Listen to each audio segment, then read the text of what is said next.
Welcome to the Waking Up Podcast. This is Sam Harris. Okay, just a brief announcement before I introduce today's guest.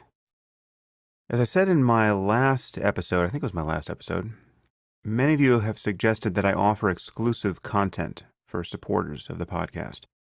This is what people often do on Patreon. They offer podcast episodes or Q&As or videos that only their supporters can access. I'm not a huge fan of this idea. I definitely want to encourage people to support the podcast, and I want you all to feel as appreciated as you in fact are. But I'd rather not limit access to the content I put online. After all, the purpose of the podcast is to spread these conversations as widely as possible. But I've been hoping to do some live podcasts, like I did with Richard Dawkins in Los Angeles. So this is what I'm now planning to do. I'll go to the cities where most of you live, and these locations won't surprise you. New York, Los Angeles, San Francisco, Chicago, Seattle, Boston, Vancouver, Toronto, Houston, London, places like that. And I'll book great venues of the appropriate size, and I will give you, the supporters of the podcast, first access to the tickets. And tickets will only go out to the general public in the event that I've booked a hall that is just too big to be filled by those of you who are supporting the podcast. So effectively, the live events themselves will be the exclusive content for podcast supporters. In principle, this doesn't exclude anybody, because if there are only 500 or 1,000 seats in the hall and they have to be filled by somebody, well, why not have them filled with the people who are actually supporting the show? So I like that idea. And not only will I get a chance to meet many of you, but you'll get a chance to meet one another. And then hopefully we'll produce some great podcasts together, and a much wider audience will get to hear them. And of course, I will get recommendations from you about which guests I should get in the various cities, and about the topics we should cover. And I'm not sure how these events will be structured yet. Many may be straight podcast conversations of the sort that I did with Richard, but some might include a talk by me, or a panel discussion, or even a formal debate with someone who disagrees with me about something. So we'll see what we want to do, but there will definitely be Q&A with you, both before the events so that I can refine the topics, and at the events themselves. And it doesn't matter whether you support the podcast through Patreon or through my website. I can reach out to both groups through email. And I'll do my best to pick venues that can accommodate everyone who wants to go in each city. Anyway, I'm excited about this.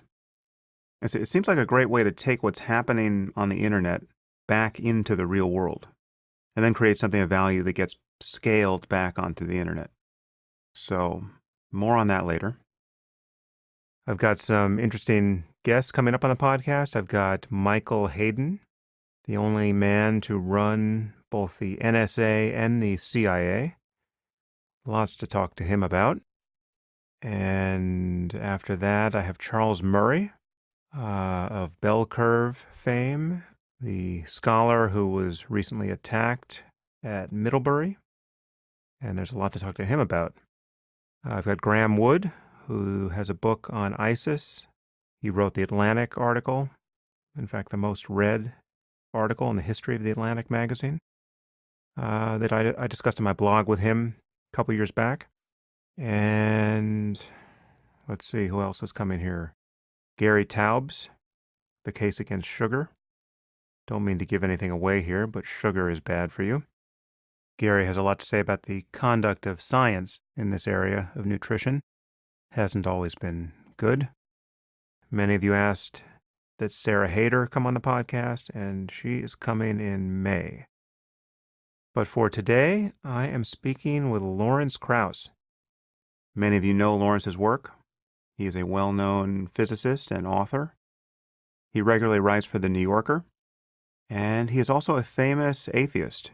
He was in the film The Unbelievers with our partner in crime, Richard Dawkins. Lawrence does many different things. He runs the Origins Project at Arizona State University. He is the author of several books, and he has a new book out titled The Greatest Story Ever Told So Far, where he tells the story of how we've come to understand the universe to the degree that we have. And he and I spoke about many things. There are not many conversations where you can get into the weeds of quantum mechanical experiment and then also talk about terrorism and nuclear war and Trump and things of that sort. So we cover a lot, and I would say if you're short on time, the last hour or so is probably the most important part. But I enjoyed all of it. Lawrence is fighting the war of ideas on many, many fronts, and so it was a pleasure to have him on the podcast. And without any more preamble, I now bring you Lawrence Krauss. I am here with Lawrence Krauss. Lawrence, thanks for coming on the podcast. It's great to be with you virtually, Sam. Yeah, we're actually rarely in the same place physically. We're often on the same email thread, but I guess I last saw you at the Asilomar AI conference. That's right. Yeah, we were at that AI meeting together. That was the last time. It's always pleasant, and it's always pleasant to think of, things that may destroy humanity. Yeah, the list is growing, it Yeah, seems. exactly. Yeah, yeah. I get to, I'm chairman of the board of the Bolton, the Atomic Scientists, and we set the doomsday clock. But we had a symposium every year where we'd go into that. It used to be called the Doomsday Symposium, which was always cheery. We changed the title. Yeah, I actually want to get to that because I want to talk about some of the threats. But yeah, so let's just start with the various games you're playing because you're doing many different things. Obviously you do science. You're a theoretical physicist. You're an educator. You run the Origins Project at Arizona State University. You write books. You have a new book out that we will touch on. And That's good. Yes, there's definitely more that I want to talk about than Sure. is in your book. And I never like these conversations to act as surrogates for interested readers actually buying your book and reading it. So there's no way that the book will be redundant on the basis of what we talk about here. Oh, good. Thanks. And I encourage people to buy your book because you are a fine and clear writer, and this is a very interesting book. As you are. Anyway, yes. And all of those recommendations were far more sincere than they may have sounded. But you write in the New Yorker, which is great. I mean, the New Yorker has been, frankly, fairly bad on science for a good long while, and it's really great to have your voice in there. You don't have to agree with me. I know you now are an employee of the New Yorker. No. I think I'm surprised that I can get my voice, and I only, to make it clear, I am only allowed online. I'm not allowed on the all my pieces only appear online in the New Yorker. They don't appear in the hallowed real hard copy. I didn't even know that because I read everything like that online now. So me too. I do too, but I want to make it clear in case people thought I was somehow more eminent than I am. Do you understand the basis of that decision? Is that actually? Frankly, I think part of it is that there's a different culture for the online editorials and and work than there is in the magazine. And I think I sympathize to some extent with what you say about science at the New Yorker, and I wish there could be more science in there because one of the things we may get to, and one of the things I push a lot because I believe in it, is that science is part of our culture, and we have to integrate it more heavily, and that's part of the problems that we're experiencing now, in my opinion, politically too.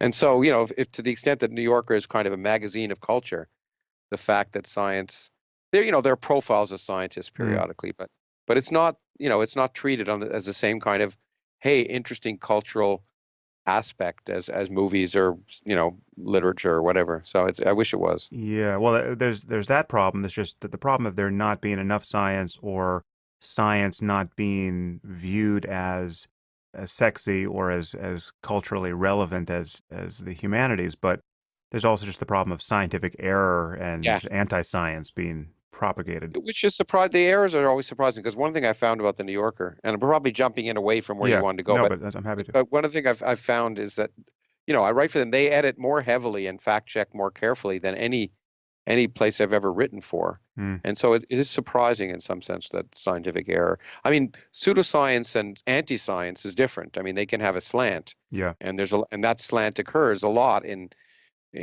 among certain people, especially in the humanities, for various reasons, which you might get into. But so I can understand that, but it's sad when scientific error gets into. Yeah, and then you also do debates, as I occasionally do with religious crackpots of one flavor or another. So this is just a question about how you divide your time, because it's not even clear to me how much each of these boats you're rowing in gets your your weight. How would you describe what you do on a weekly or monthly basis? Yeah, well, I wish I had a strategic plan and I did divide my time strategically. I don't. I tend to just sort of be doing something, and I like, first of all, I like to juggle lots of things, and I think it's basically because I'm frankly lazy. I think if I'm not occupied, I tend to do nothing, Hmm. and but what I do is I tend to focus on one thing. Sometimes because I'm angry. I mean, sometimes because I get emotional about it if I'm writing or agree to do a debate or stuff. But and then I'll move to something else. So I if I'm excluding something, if I'm not doing science for a while, I kind of feel like a fraud.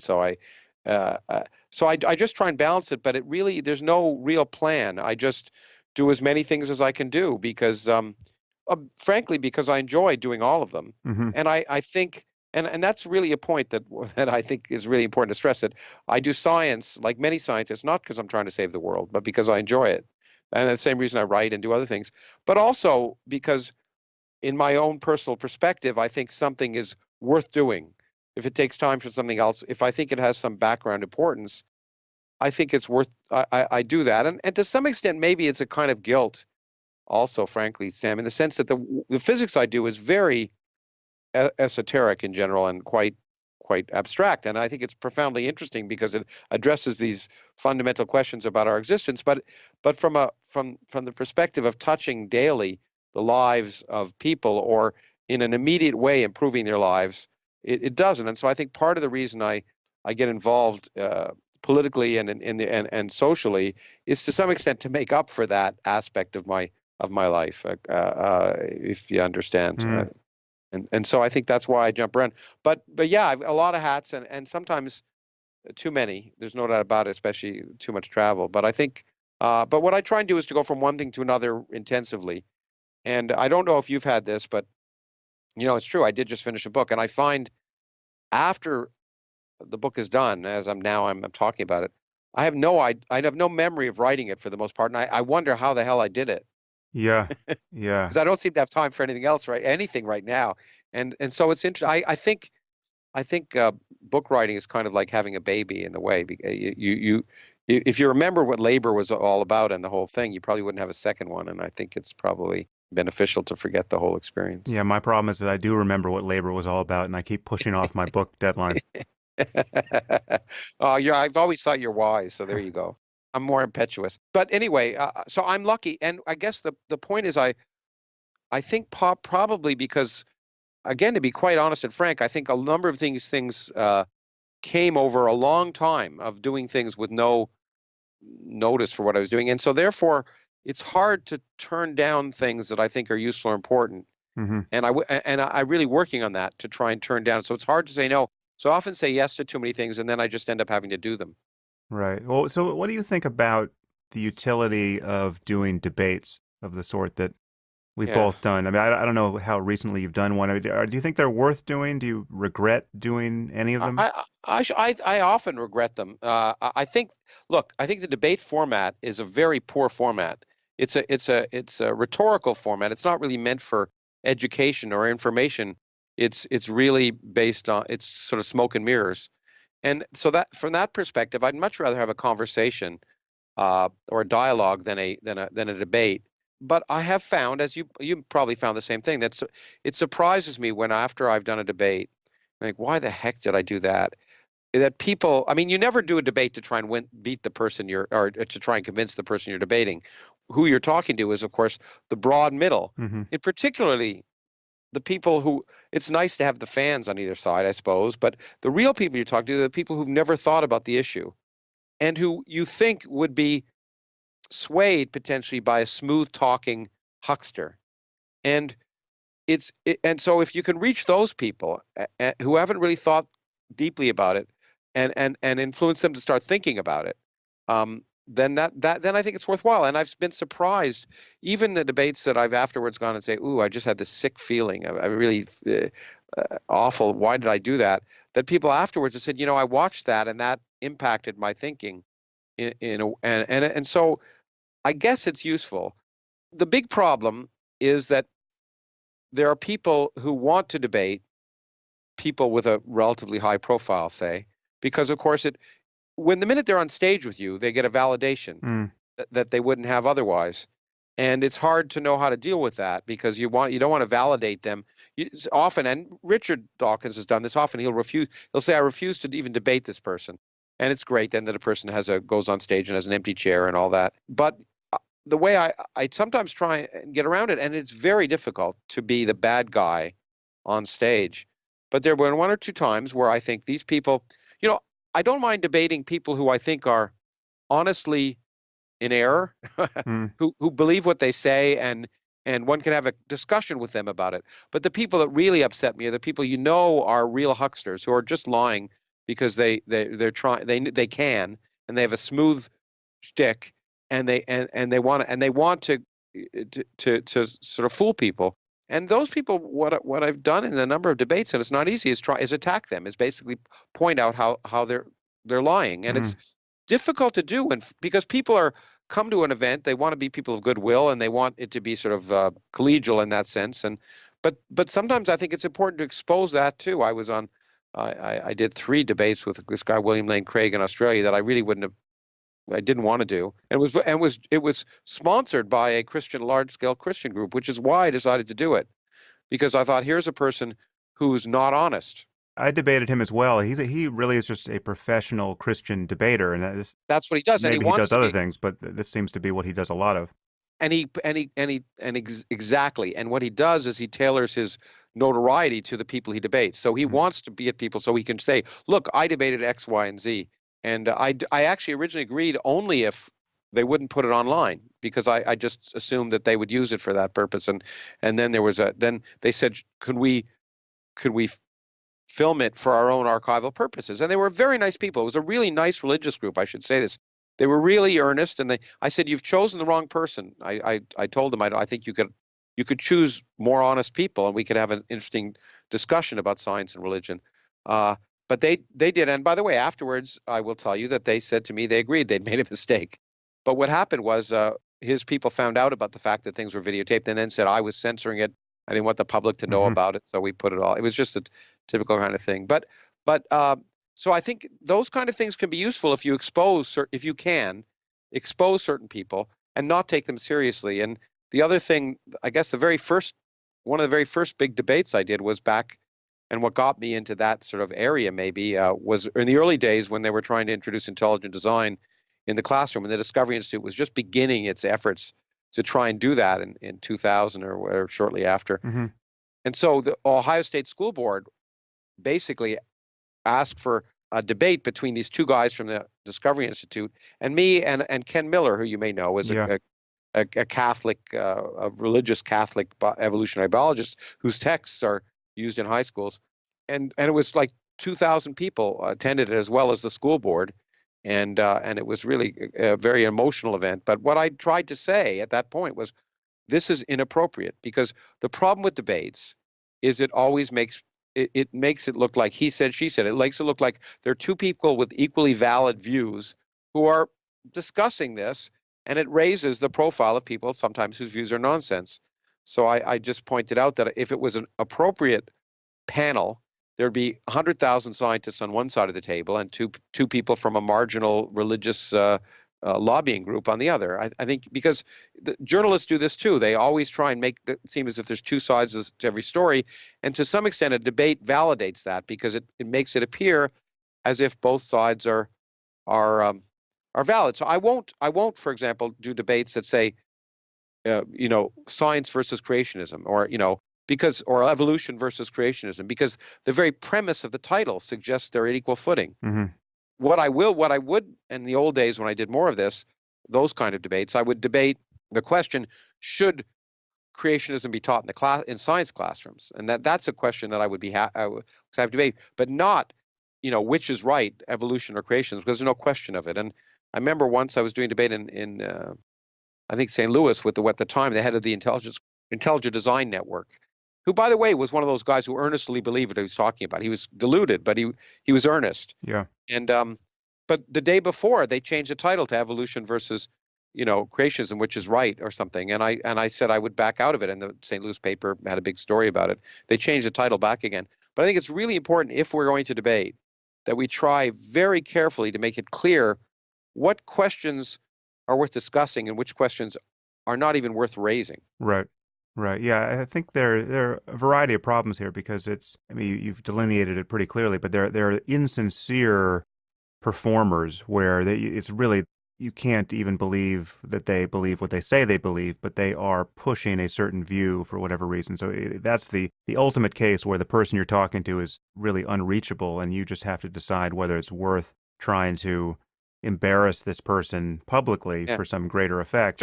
Which reflects badly on you, by the way. Automatically, half the audience say, "What a prick that guy is." Yeah, yeah. Anyway. But even when someone sincerely believes what they're espousing, it is, again, the optics are often weird because you're dignifying completely unjustifiable claims just by giving them a fair hearing in that context. And what's even worse about debates often, and this bothers me about political debates, is that the value of humor is so enormous that the person who gets a couple of laughs often wins, right? I mean, so like that bonds the audience, and so and you and I actually occasionally get laughs, so that tends to work in our favor. But yeah, I know. I like to make jokes, so I benefit from that. And I mean, I make jokes anyway just to amuse myself. But yeah, but it is unfair. It certainly isn't fair. It's as I say, it's smoke and mirrors. It's rhetorical. Debates are really entertainment. Right. But when I really do agree I would think now, as usual, I've thought about the answer after I've said things. But when I do agree to do debates now, and it's rare, it's usually because it's an audience that I don't think ever gets to hear the other side. Yeah. So I agreed to do this debate for this Christian organization, and I recently did a debate with for a Christian organization in Toronto with Stephen Meyer, who's another huckster from the Discovery Institute, and he has a Ph.D. I think in history of science or something, and so he has the veneer of legitimacy, but that was a Christian group, and then as you probably know, I've debated at least twice, and one time in a very emotional way, and in London, an Islamic group, and I did that because I really thought that it's winning a debate isn't fun if you're really, I mean, if you're talking to people who sympathize with you already, it may be good for your ego, but it's not particularly useful. But if you can at least raise the questions and provoke people to think, and maybe there'll be two people in the audience who'd never even heard the counterpoint.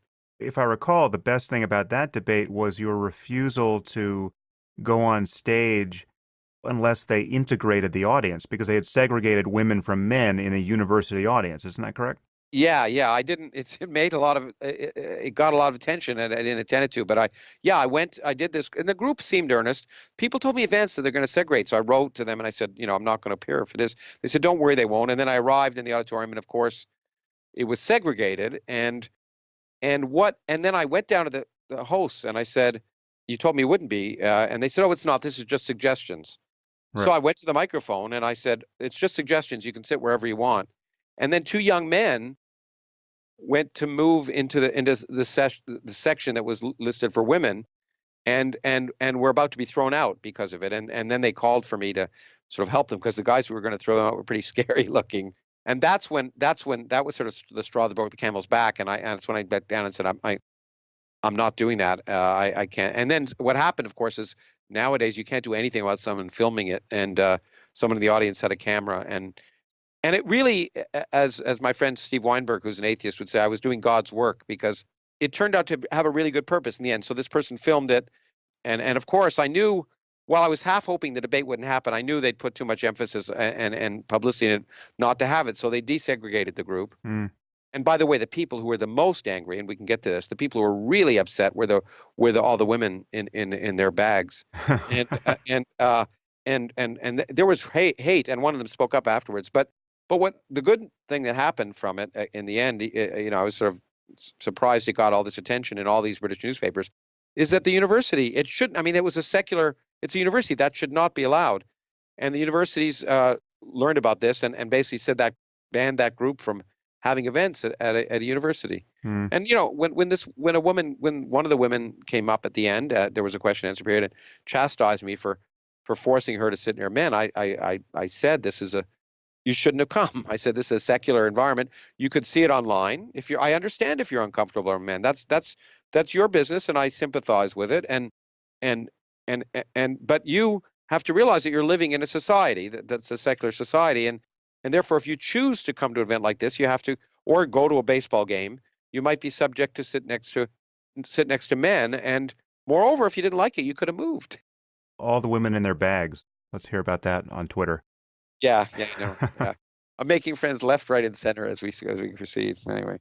Let's touch your book briefly, only to move on to more controversial topics. But your book is really this great history of the development of our understanding of the cosmos.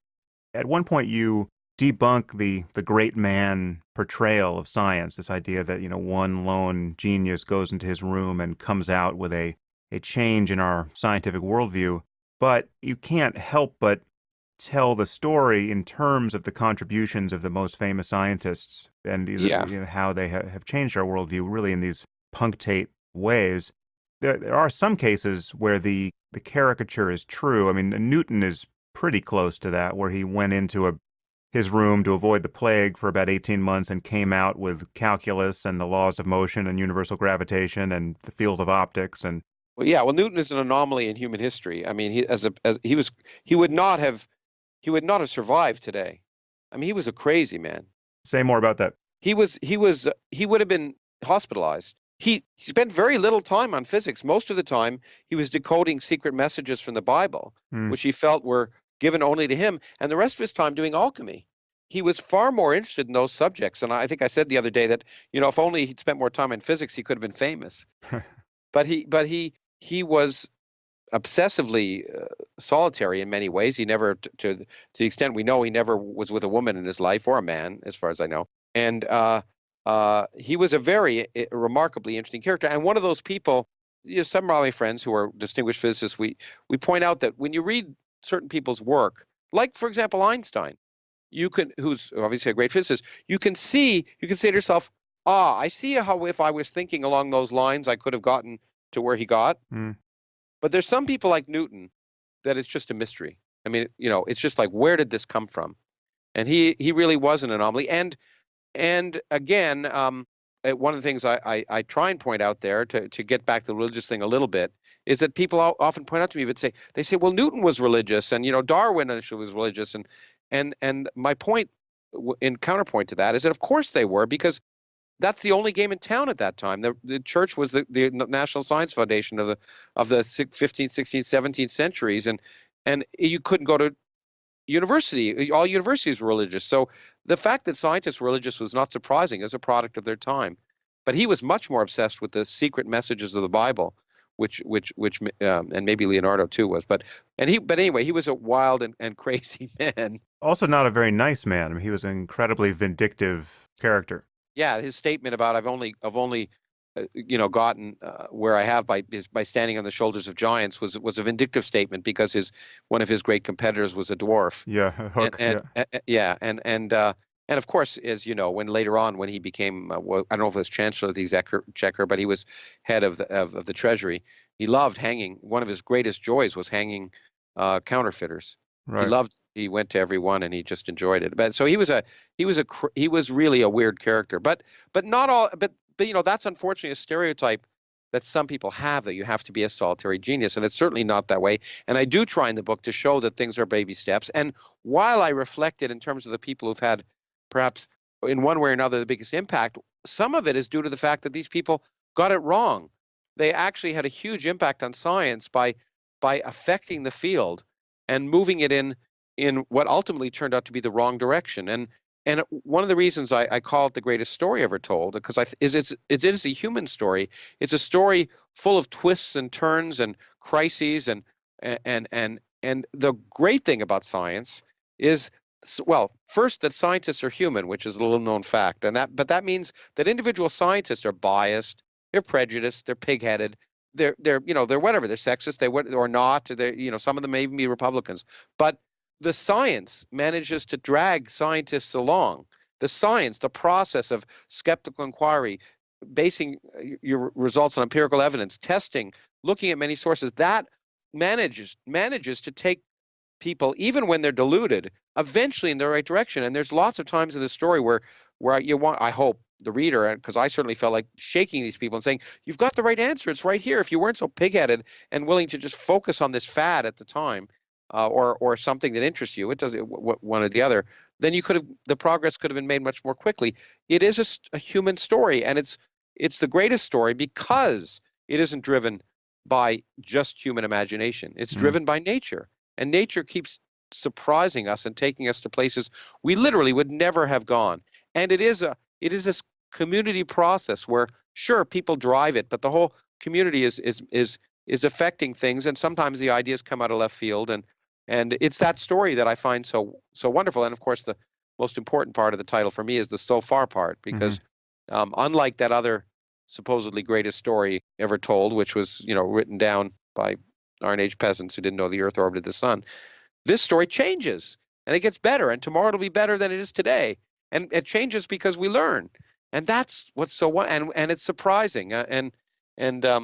Yeah, I was going to almost pull a Richard Dawkins and read a quote from the book, but I won't.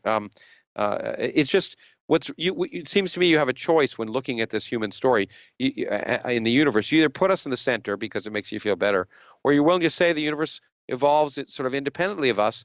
And if you do that, you check to see if your story's wrong, and you also are willing to be surprised. And that's what makes it, to me, so interesting. Yeah, well, the crucial distinction between science and almost everything else, I guess you could broaden it to include rationality generally, but science is the most focused and disciplined version of that, certainly, is that the incentives are aligned in a way where it is self-purifying. I mean, everyone is trying to prove everyone else wrong.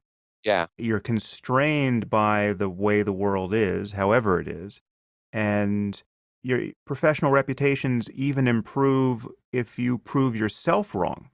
Well, and that's the hardest thing to do, as Feynman would say. The easiest person to fool is yourself. And that's a lesson. I mean, there's lots of object lessons that I think, even though the book is really about the forefront of physics, and I think it's so fascinating, and the intellectual journey is really the greatest ones humans have taken. But I think it has moral, or at least object lessons, not moral lessons, but object lessons for everyday life. And one is that the person you have to question the most is yourself, because you're the easiest person to delude. We all want to believe. Yeah, but the crucial difference here between, like I said, it's often pointed out, as you said, that scientists are merely human, they're biased, they succumb to wishful thinking, and there's even scientific fraud occasionally. Yeah, sure. But the antidote to that is always more science, better science, other scientists getting involved, that kind of self-purifying context of scientific discourse.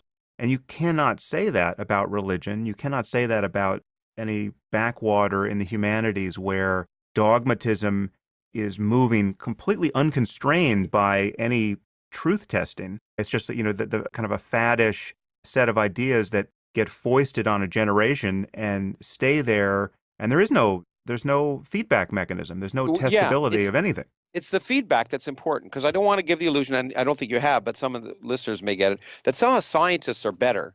They're not. No. But it's really the fact that we are lucky enough to be able to rely on nature. That if you spout nonsense long enough, you come up with things where nature just proves you to be ridiculously wrong. And so it's self-correcting because you have that tool. And it's been a problem to some extent in physics in the last bunch of years, where when I talk about what I think is actually one of the most exciting periods of physics, and it's a surprise, I think, for some people, that most people think the period 1905 to 1925 in the 20th century was the greatest time, because relativity, general relativity, quantum mechanics. But as I point out, the period from 1955 to 1975, which is largely unheralded now, may in the future, by historians of science, be viewed as one of the most revolutionary periods of the 20th century, because we went from knowing, one force in nature to understanding three of the four forces and understanding the fundamental mathematics that was behind that. But it occurred because of the fact that nature kept pushing people in the right direction, that there was a lot of misconception and other things, but experiments were driving things. And one of the concerns for some of us, and one of the reasons I'm labeled somewhat incorrectly as a critic of string theory, is that there was a period in physics of almost 50 years, 40 years, where where accelerators weren't giving us information about where our theory should be going. And as I used to like to say, under sensory deprivation, you begin to hallucinate. And that's fine. I mean, I get paid to hallucinate. But what used to decide what was great physics was it right? And it still should, and it still does. But for a while, what was making the decision was, is it elegant? Is it beautiful? Yeah. Is it complex? And many of us were concerned because those are the same kind of requirements in some areas of, say, literary deconstructionism that are similar, where the internal complexity of the argument makes it seem as if it's somehow better, and that's a worry. And physics thrives, as all of science does, when experiment thrives, and when it drives the discussion. And of course, we're in many ways living in a golden era, because every time we open a new window on the universe, we are surprised. Let's touch that topic briefly. Do you think that string theory is a dead end that has captured the attention of a generation of physicists, or are you still holding out hope for it? I don't think it's a dead end. No, I don't. Well, I don't think it's a dead end. It's very well. String theory was very well motivated in where it came from. It just had pretensions which haven't been met, and it has not. I repeat, it has not been successful in doing what many people thought or claimed would be possible in the 1980s, that we would have a theory of, quote, everything, which even then was a poor name because it was a theory of very little. But it would have been of fundamental importance to have a theory that unified quantum gravity with quantum mechanics and the other forces. But it hasn't done that, and it hasn't demonstrated that it has any direct relevance in its original form to the real world. In fact, strings aren't even this most significant thing in string theory anymore. So it's called M theory, because now these things called brains are important. Now, all of that should not be argued against it, in the sense that when you're doing physics at the forefront, it's difficult, it's complex, and what's most important to realize is you're often wrong. And the people who've been working on are many of them very bravely trying to do the right thing. They're trying to understand the theory and get it to apply to the real world and see if it makes predictions that are useful. So it's well motivated, but the problem is, it did get an incredible amount of hype and indeed draw many people into the field when it was much more heat than light, in my opinion. Now, string theory mathematically has produced incredibly interesting bits of mathematics, which have not just been interesting to mathematicians. It has driven fields of mathematics forward in profound ways. But the tools that have been developed in string theory have been used in other areas of physics to great effect to try and solve problems that could not be solved otherwise. So it's had utility. But what it hasn't done is demonstrate that its original purpose is validated. But that's okay, because when you asked if I had a hope, I think most ideas are wrong. That's why anyone could do it if it wasn't that way. And so most of my ideas have been wrong. And the nature gets to choose. And so the likelihood that any proposed theory in advance is right is very small. And people should recognize that, especially when they read the papers, because the newspapers try and be largely at the fault of universities to some extent, who try to publicize work and therefore get grant funding or other things. Make every new little development sound like it's the next Einstein and it's revolutionary and it's changing everything. And most of the time it's wrong. And what sort of upsets me is not only do the newspapers get hooked into basically becoming public relations outlets for the universities, but when it's shown to be wrong, it's not discussed later on. And then people will later on read another article which sort of a new theory that disagrees with the other one. And the sense is that science has no objective reality. And that's a real problem. One of the things, there's a few things I try and talk about at length in the book, and one of them is the big misunderstanding that scientific revolutions do away with everything that went before them. And that's exactly wrong. That's exactly wrong. What's true today will be true in the future. What survives the test of experiment today will have to be a part of whatever theory there is in the future. And so, that people now think, well, everything we think today is going to be proved wrong, so why should I learn science? And that's part of this problem, which I'm sure we'll get to, which is this alternative facts. It's like, well, it's just it's going to be proved wrong. I have my own set of facts. You have your own set of facts. And what they don't realize is that science is not a set of facts. It's a process for discovering facts. And I'll be a little self-serving, but I really believe what I'm about to say, that I think one of the things I think is important in my book, that I try and do indirectly at least, and in my lectures I've been doing it more directly, is that there's an object lesson, that science, the process of science, showed us that the universe we see is an illusion. It's a complete, at a fundamental scale, it's a complete illusion.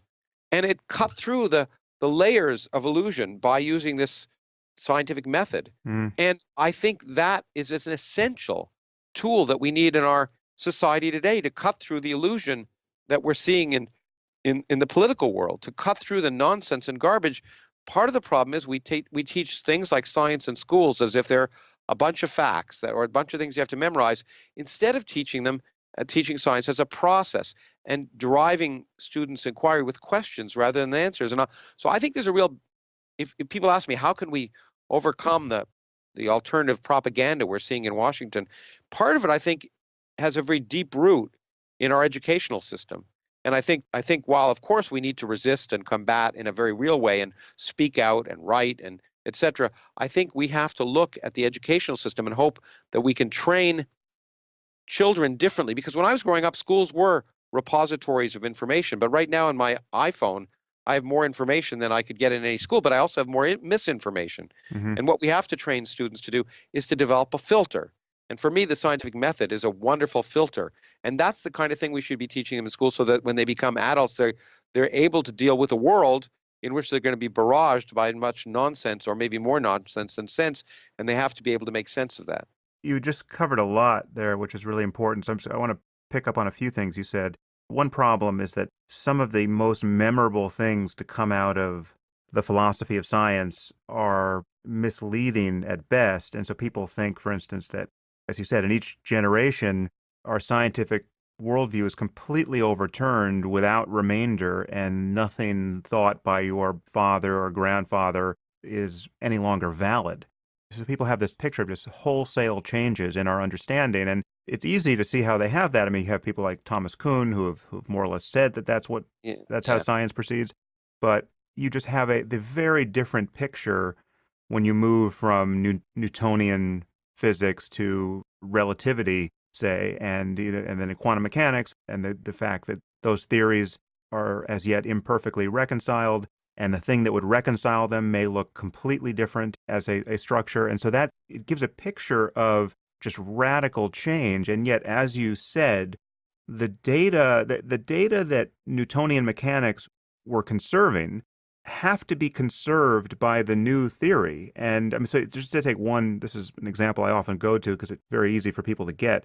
We could witness wholesale changes in our understanding of biology, say, but the idea that DNA has something to do with the physical basis of heredity is not up for grabs. Whatever new theory of molecular biology is coming down the pike, it will have to conserve what we know about DNA. The probability that DNA is somehow totally irrelevant is extraordinarily low, and if in fact that were realized, whatever new construal of how we were wrong about DNA comes to us, it will have to conserve all of the data as we know them, right? And there's very little room to move now, given how much data there is. Exactly. The point is that our underlying pictures change tremendously, but so when we subsume a theory, our underlying understanding of the universe does change, which is great. It's one of the things I celebrate in the book, and one of the things we all celebrate as scientists, that our pictures change. And that's why I think, by the way, science is like art, music, and literature.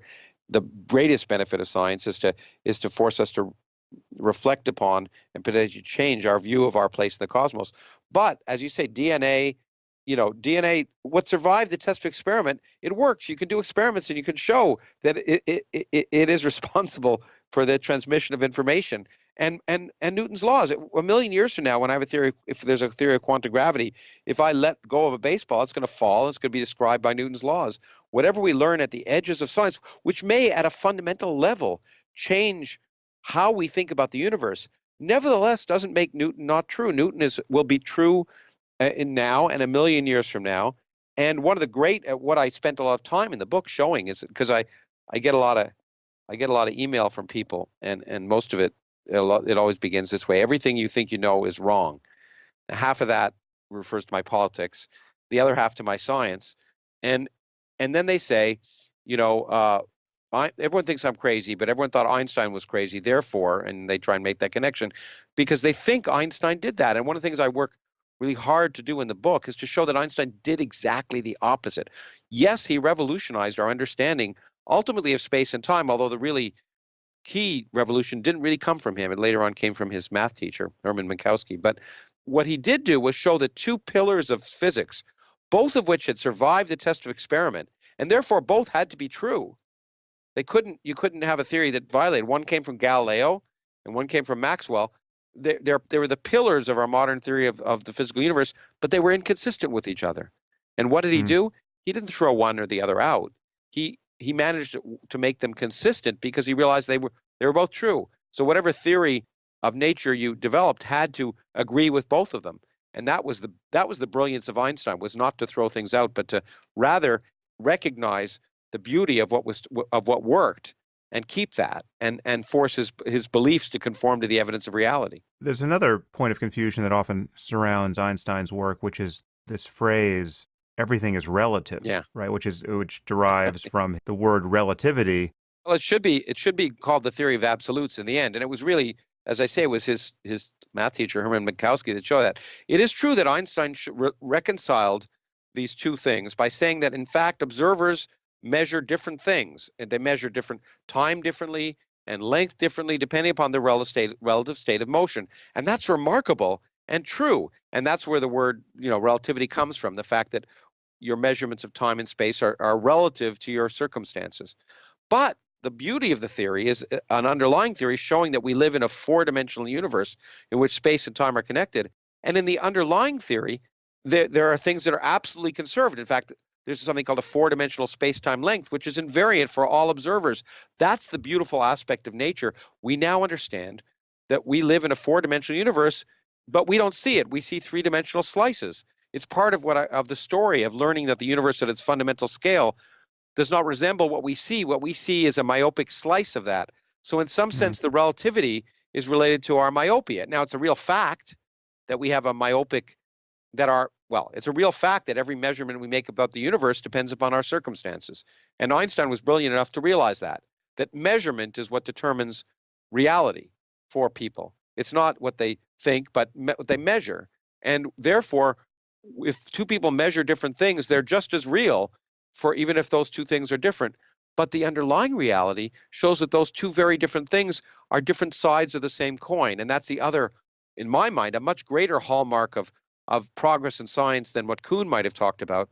The real great hallmark of progress in science is when two things which on the surface seem very different are shown to be different reflections of exactly the same thing. And Hmm. and that, at least in physics, and it may not be so much in biology, although that's what Darwin did too, in a sense. So he showed that the diversity of life came from simple beginnings and in a very well-defined way. But it's the beautiful aspect of that, discovering that these things that look very different are really the same, that is the hallmark that I try and talk about from Maxwell through Einstein and then Feynman and then right to the discovery of the Higgs particle. There's a beautiful continuity that you can ask, when has progress been made? And pretty well universally, that's an indicator of it, in my mind, in physics. There is a tension, however, between a merely operational view of scientific theory and a realistic picture of the way the world is. So, one thing that I think people find troubling is that it's easy to talk about these different ways of describing reality, Newtonian, relativistic, quantum mechanical, and if they all have their utility, at certain speeds, at certain Yeah. scales, but they all suggest a very different picture of what's actually going on. And like in quantum mechanics, you have the many worlds view, you have the Copenhagen view, you have other views which suggest a radically different picture of what's going on, and yet you're using the same equations to make the same predictions and account for the same measurements.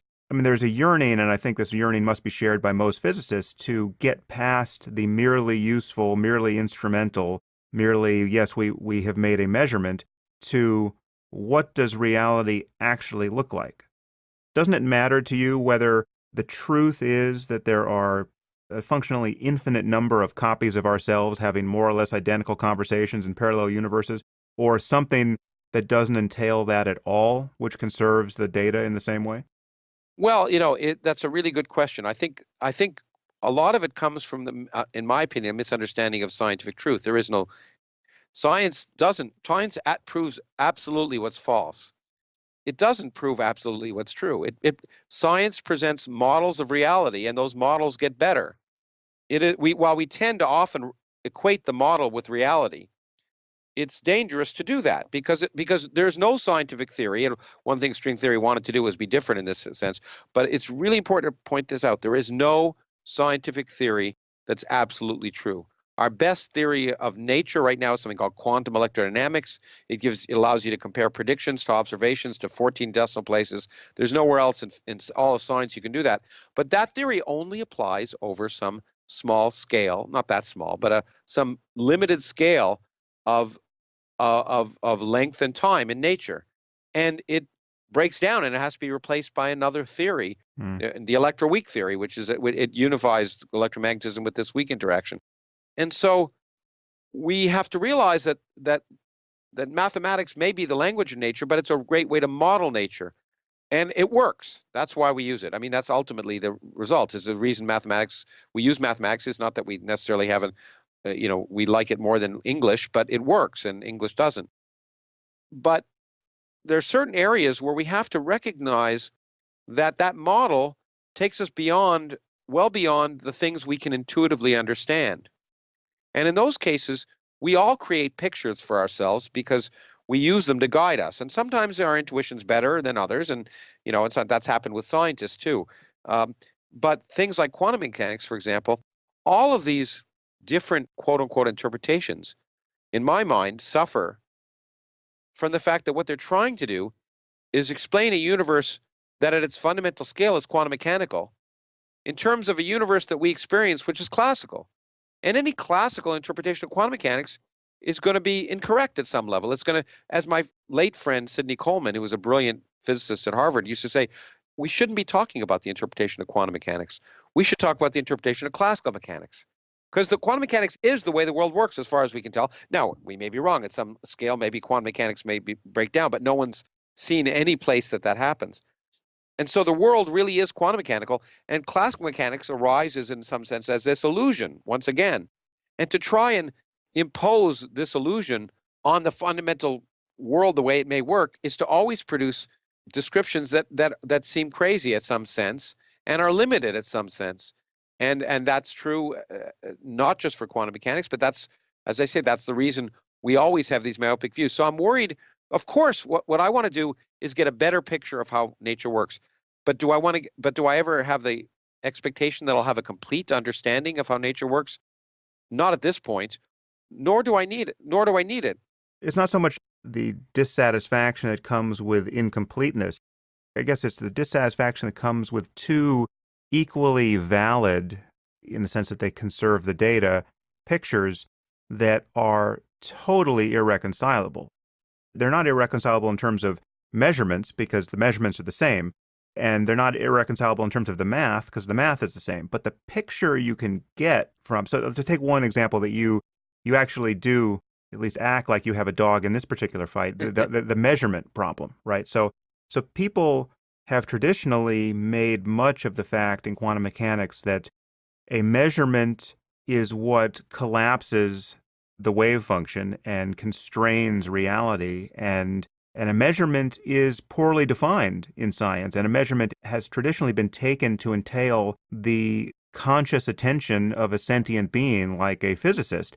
So you have people, and you name him, this is someone I've debated, Deepak Chopra, running around saying that science has proven that your consciousness is at this moment in collaboration perpetually with the universe to define its character at the most basic level. And you can find physicists who have Ph.D.s who will stand up and just sign off on his physics. Having a PhD doesn't mean anything. You can find people with PhDs who say the Earth is flat. People should realize that. That's really important, that you can always find a scientist to validate any idea. And by a scientist, I mean someone with a PhD, to validate any idea, regardless of how crazy. I totally take that point, but just to defend Chopra a little bit, which I'm not in the habit of doing, if you roll back the clock just a little bit and you go to the patriarchs of the discipline, people like Niels Bohr, Yeah. he said many things that were in line. I mean, the whole Copenhagen interpretation originates there, right? There was a lot of mysticism creeping into physics at the, in the first There part of has been. And once again, one needs to dissociate physicists from physics in a sense that one of the things I also object to, and not in your case, but often when I'm debating theologians to some extent, and sometimes philosophers, or when I'm having discussions, is they quote authority. They say, but look, Niels Bohr said this. But the point is and Einstein said this, but the point is Einstein was wrong. It's fine that he said it, and he was a great physicist, but people can be wrong. And I think that the things that you said a key point, that these two views that are utterly irreconcilable and utterly different, both seem to apply. Doesn't that bother me? Well, the point is, again, to use my Einstein example, is if they seem utterly irreconcilable, it's more likely, in my opinion, a product of our limited imagination and understanding. And if we had a better understanding, then those two seemingly irreconcilable pictures, which both seem to work, would be seen as not irreconcilable. But you're absolutely right that, and Deepak, who I like, make fun of, although I think he's actually a very pleasant fellow when you talk to him. He's not always that pleasant. Yeah, maybe not. But he certainly wants to be liked. He wants to be respected, which amazes me. And I often say to him, just stop saying what you're saying. It'll be a lot easier. And take off the rhinestone glasses. Yeah, maybe that. Okay. Oh, well, I'm not going to make a fashion statement. I'm sure people can make fun of what I wear. But what it is people who misuse quantum mechanics. Quantum mechanics is the most misused part of science because it seems the most mystical, and it seems to offer for people an out to everything they want in life. The new age hopes and dreams that people have that somehow they find are disappointing about the real universe. And this notion that consciousness plays a key role. I mean, the best counterexample is one at which I got from I think a friend of mine, Frank Wilczek, a physicist, a Nobel Prize winning physicist, as it turns out. If consciousness mattered in quantum mechanics, if it really was relevant in measurement, then whenever you read a scientific paper, you'd have to the writer would have to say what they were thinking about that time. Were they thinking about sex? I mean, we'd have to integrally in every part of every scientific measurement paper, you'd have to have a discussion of what the conscious thoughts of the person doing the measurements were. And of course, it never enters into it at all. Consciousness and quantum mechanics are consciousness is something, I mean, it's more your area than mine, but in my opinion, it's something. The reason I do physics is because it's so much easier. Consciousness is so much more difficult. We don't have, I don't know of good definition of consciousness. It's obviously a fascinating area and something we're trying to learn about. One of the reasons you and I were probably at the AI meeting is that maybe we'll learn from AI what consciousness is, but it's something that's ill-defined and certainly something that plays no role at this point in physics because physics is just so much more pedestrian. So then what is an observation from the point of view of one who is collapsing the wave function in a quantum mechanical sense? Well, I mean, you can call it collapse of the wave function. An observation, if you wish, is something that just whatever I'm going to say is going to be either jargon-filled or limited because, of course, the English can't correctly capture all of the mathematics. But it is something that destroys what we would call coherence. It's something so that the weird thing about the quantum mechanical world is that many things are happening at the same time. Many contradictory things are happening at the same time. Things which shouldn't be possible are happening at the same time. Particles are spinning in many different directions at the same time. And the actual state of the particle is what we call a coherent mathematical superposition of all of the different possible states that the particle could have. Actually, Lawrence, I think we may be assuming too much of our listeners in terms of being aware of this particular experimental result. So I guess the best way to frame this is to talk about what is seemingly spooky about something like the double slit experiment, like that matter can behave differently when it's constrained, when you have information about how it should be behaving. A good point. And that's why I spent a fair amount of time in the double slit experiment, which was, at first developed by Thomas Young. I mean, some of these guys are amazing. You kind of wish you lived in a different era because Thomas Young helped decipher the Rosetta Stone. He was a doctor. He developed the concept of energy. I mean, these people just seem to do so much, and maybe gentleman science, yeah. Yeah, maybe it was low-hanging fruit. It was an easier time, one hopes, but they certainly seem to do so much more than we do now. But But the double slit experiment is something I spent a lot of time in the book about because it demonstrates most explicitly the seemingly nonsensical nature of quantum mechanics. So that a wave, if I said a wave, and many kids have done this in high school, you put a wave moving with these wave fronts that are parallel, and you have it go through two slits, you get this what's called an interference pattern. And it's the reason why concert halls have lots of things jutting out and otherwise, because in this interference pattern, there's regions where, say, if the wave was a sound wave, there'd be lots of sound, and there are regions where there'd be no sound. And if you didn't have a well-designed concert hall, there'd be seats that you wouldn't want to pay for because you couldn't hear. And so there's this interference pattern, and it's very different. If I took a machine gun towards and was shooting at a wall, but first shooting through a screen that had two slits, clearly behind each of the two slits, there'd be lots of holes in the wall where the bullets hit. But if I sent waves through there, in fact, there'd be lots of different places where in this case, let's say where the wall would light up when a wave hit it. There'd be a whole series of regions where not just the two places behind the slit where the wall would be excited. I just want to see if I can make that a little more explicit. So you're picturing a wall with two openings in it, two slits. And if you have a wave of anything, water, light, anything, when it hits that wall and encounters those slits, most of the wave is blocked, but then at each slit, you have an individual wave propagating beyond that, like two circular waves coming out of these two slits, which when those waves meet on the other side of the barrier, they will interact in a way where their peaks align, they'll be higher, where their troughs and peaks cancel one another, they'll fall off, and you'll get a different pattern.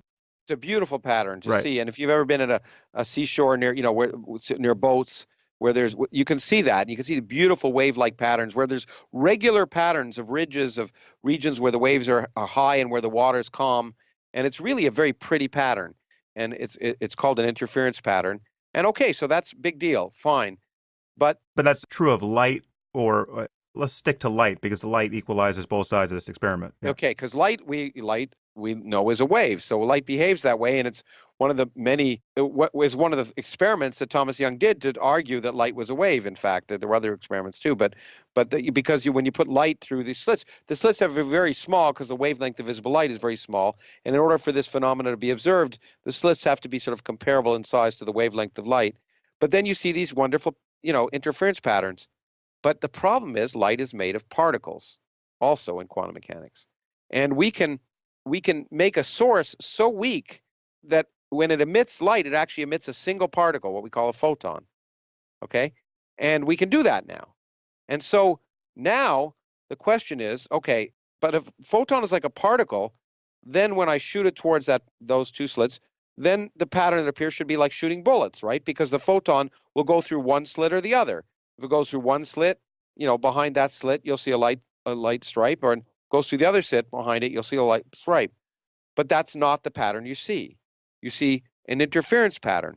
And you see an interference pattern even if you send one photon through at a time. And what that means is, the only way you can understand that in the picture, if you think about, classical world, is that the photon is going through both slits at the same time and interfering with itself. As a wave. So it's doing, as a wave, it is literally doing two things at the same time. It's going through both slits. Now you can say to yourself, that's crazy. I can prove that's not happening because I can attach a photon detector at my slits, and my photon detector will click if the photon goes through one slit or another. And you say, okay, I'll do that experiment.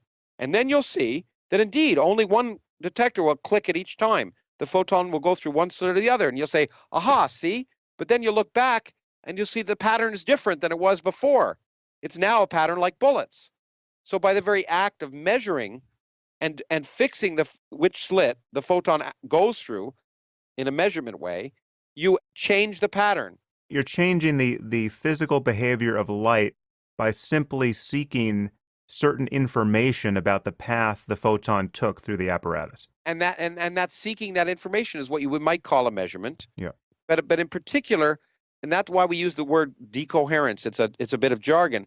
But in some sense, to understand what the photon is doing before you do the measurement, or if you don't do the measurement, you have to assume that many different things are happening at the same time. And at the wall, the end result is the product of all of those things having happened at the same time. So it's what we call a coherent superposition. In the language of Richard Feynman, that's what we call the many paths interpretation of quantum mechanics. The photon is taking many different trajectories, and in the end, to figure out what happened, you have to account for all the different trajectories.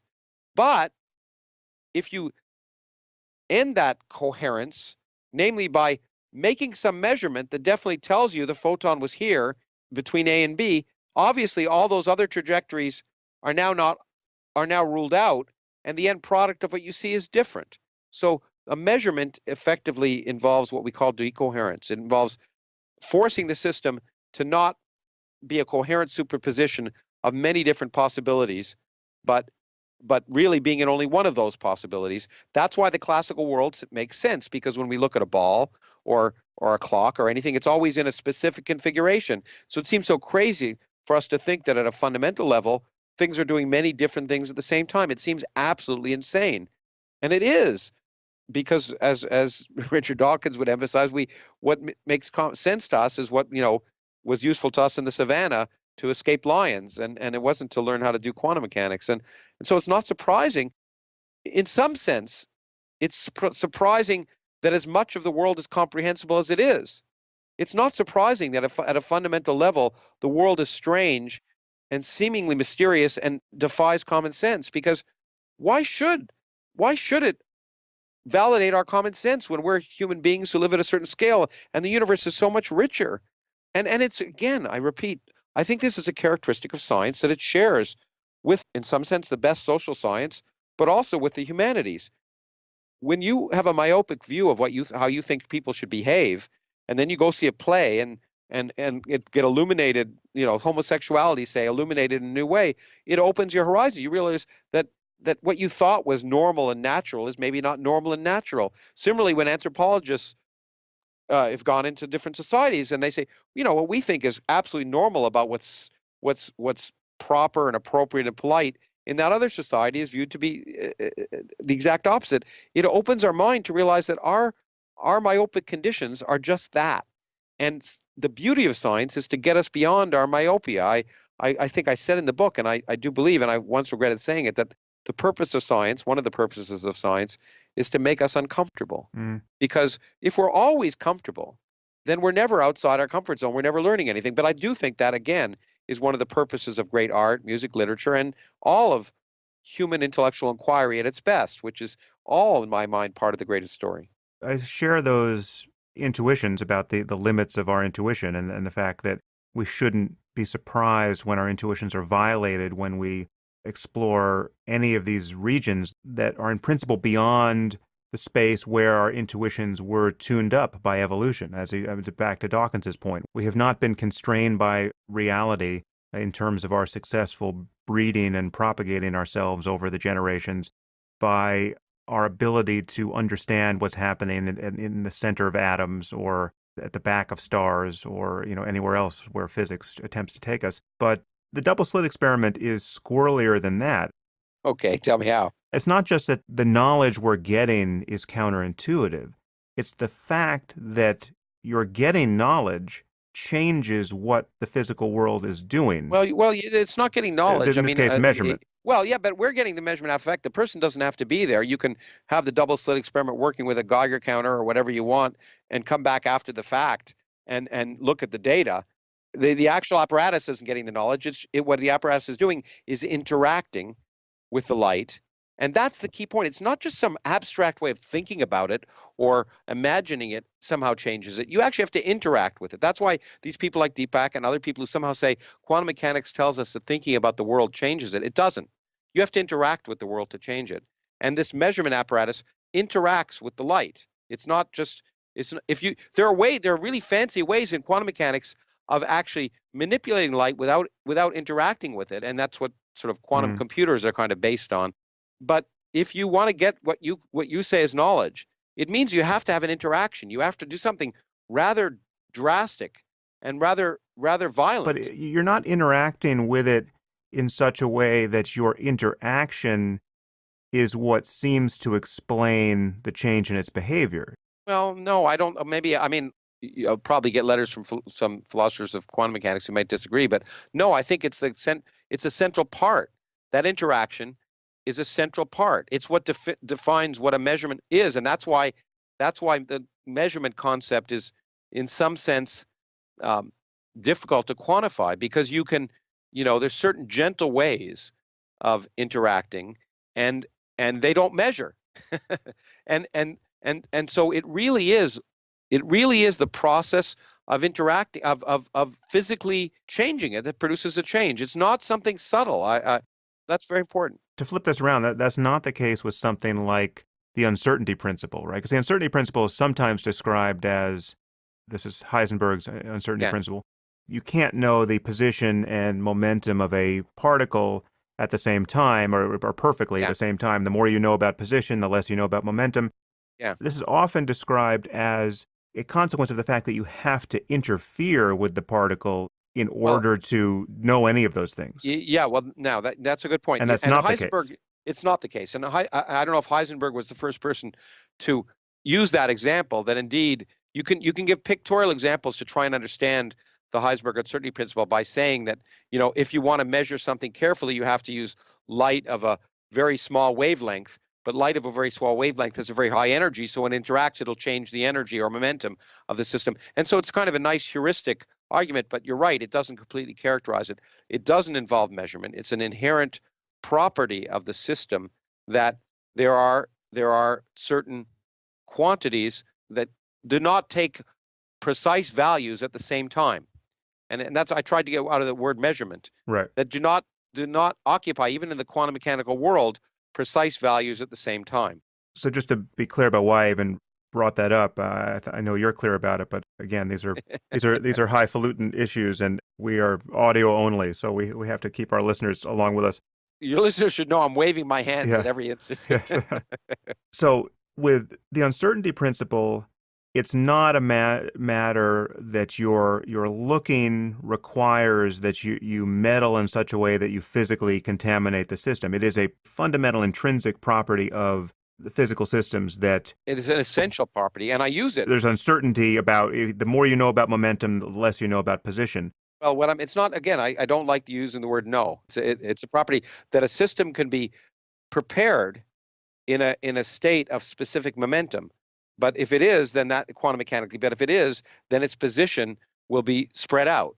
Right. And or a system can be prepared in a specific position state where its position is well defined, but if it is, its momentum will be spread out. And I actually try in the book to I do some graphs that I actually give a pretty good sort of heuristic understanding of where that comes from.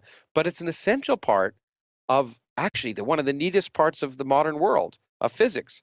And essential part of the story that I tell, because what I often say now is that quantum mechanics is like Washington or corporate America, which in this case are the same thing. Now that if you can't see it, anything goes. Because what the Heisenberg uncertainty principle says is, if I measure a system for a short enough time, then the energy of that system is uncertain. It means that it's not well defined, and that means there may be not just one particle in there. There may be many particles, and that's why empty space is actually a boiling, bubbling brew of these what we call virtual particles. It's like embezzlement. I was just saying this last night. If a particle pops out of empty space, it has energy. Where did that energy come from? Well, it violates energy conservation for it to be there. But if it violates energy conservation by an amount smaller than you can measure, it's fine.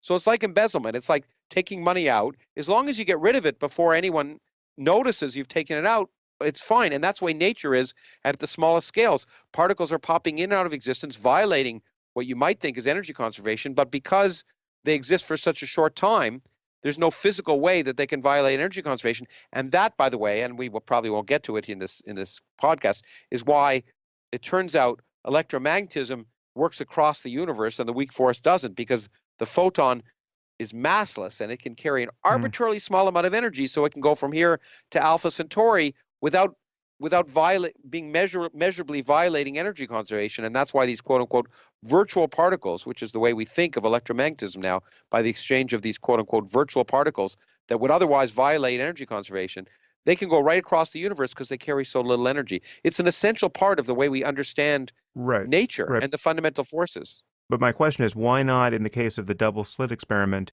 say something more like that, which is, it's not that by performing a measurement, you are meddling with the light in such a way that you're changing the physical character of the system. It's just it is an intrinsic property of the behavior of light, which is if it is informationally constrained in such a way that it could be known what path it took, it behaves like a particle rather than a wave, and that doesn't entail consciousness. Neither entail consciousness, but I tried to be precise as much as I can in this regard, and I think the word I used was if you prepare a state in a state of definite momentum, then its position will be spread out. If you prepare a state where a particle or a system in where you know it, where its position is well defined, then its momentum is spread out. The same is true. You see, what happens is when the wave comes in, it's in a state where, if you wish, it's prepared where its position is spread out. So it's in a quantum mechanical state where its position isn't well defined. Right. But then when I do a measurement on it, I change it into a different quantum mechanical state, if you wish, where its position is well defined. So what I'm doing is changing the state the system is prepared in.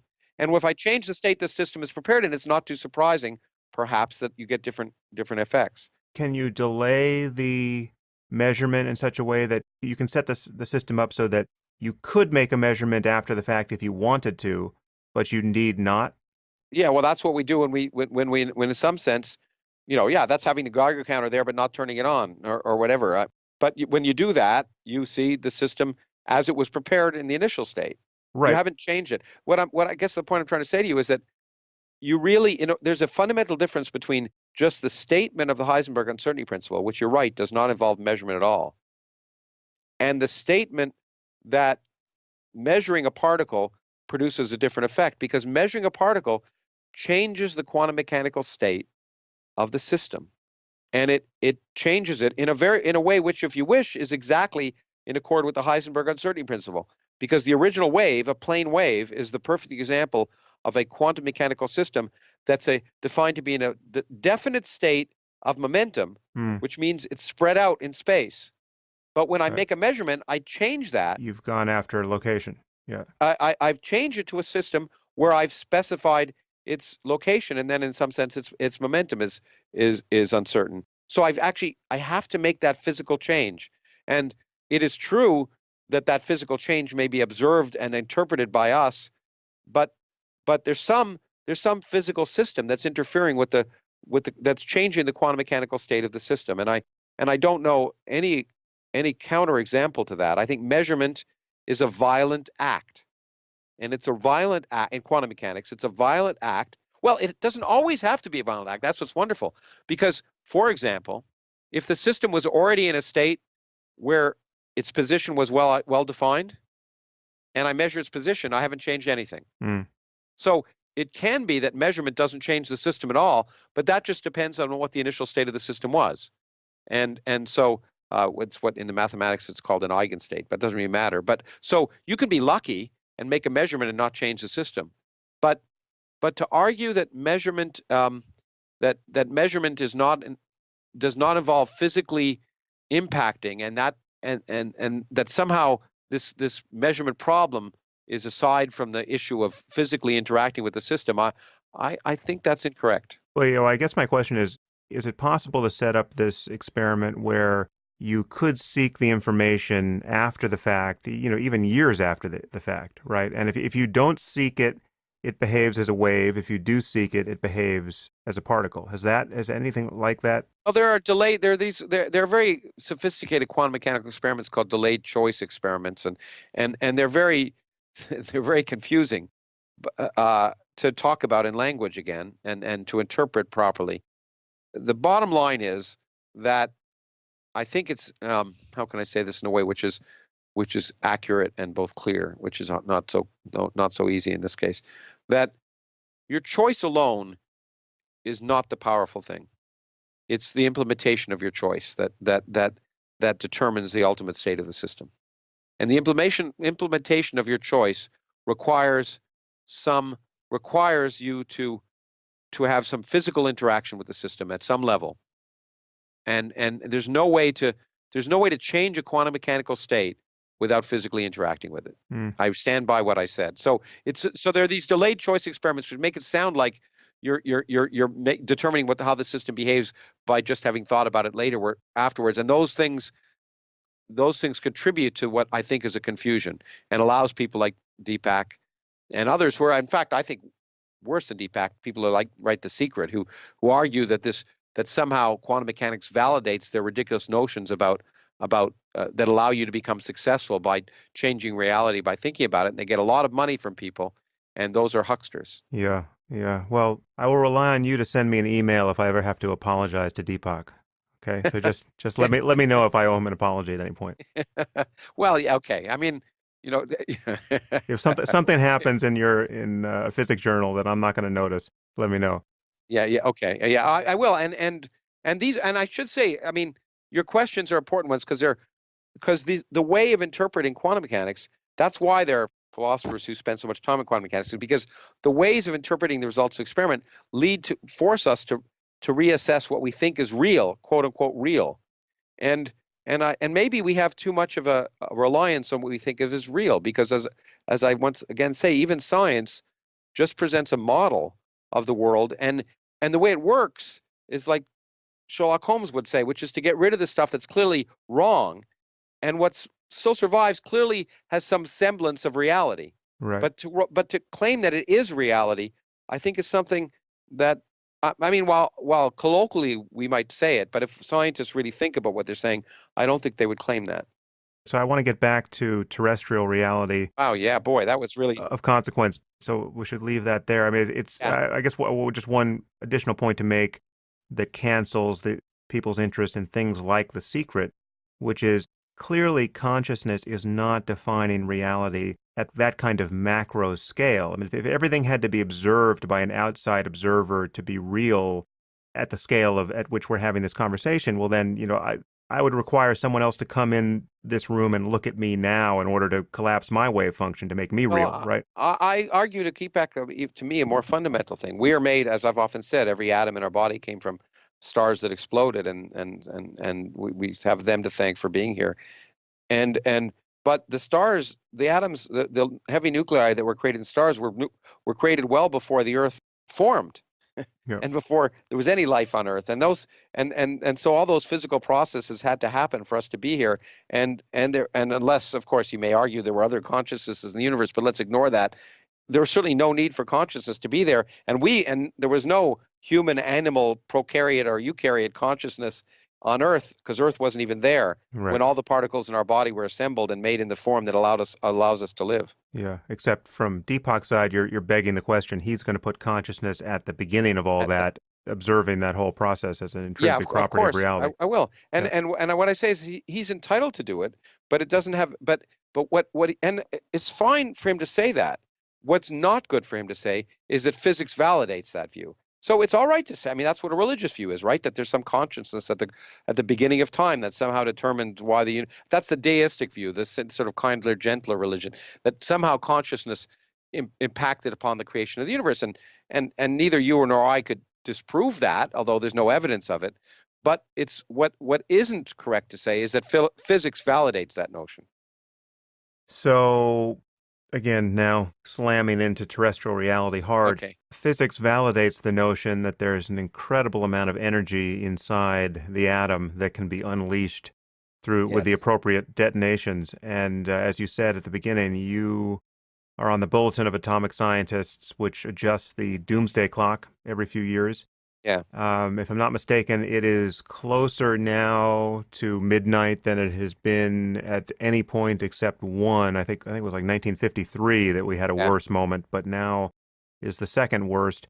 Just say a little about what goes into that conversation that gets the minute hand to move. And is it just the prospect of global nuclear catastrophe, or is it every other existential threat that we are talking about at any current period? Well, it is now. I mean, it's, as you can imagine, it's a difficult and to some extent, obviously, subjective conversation we have. And it's amazing we come to consensus every year. I've been chairman of the board of sponsors of Bolton for maybe 10 years.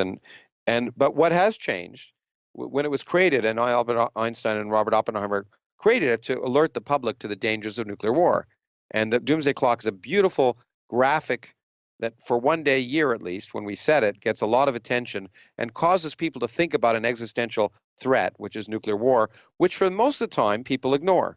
They really do. Yeah. We become complacent. But what we decided certainly to do consciously, maybe a decade ago, when around the time I became chair, was to recognize that there are other potential existential threats that need to be considered if we're seriously thinking about human civilization. They're not on the same scale as nuclear war in the same way. One of them is climate change.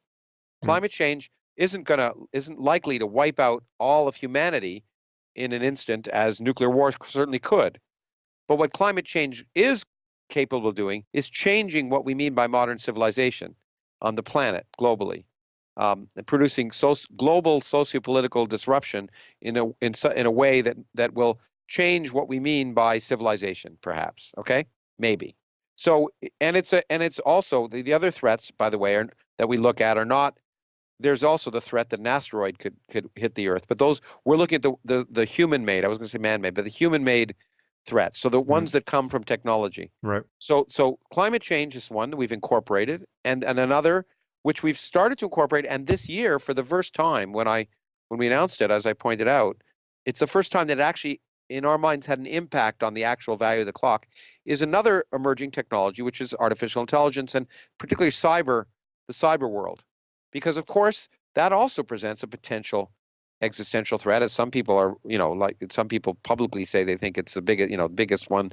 I'm not necessarily in that mode, but there's no doubt that the development of intelligent machines will change the way we live. And in my mind, it could go in many different directions, good as well as bad. But what we pointed out is that it affected our decision in this case because of the way in which cyber warfare and hacking was potentially undermining confidence in democracy. Mm-hmm.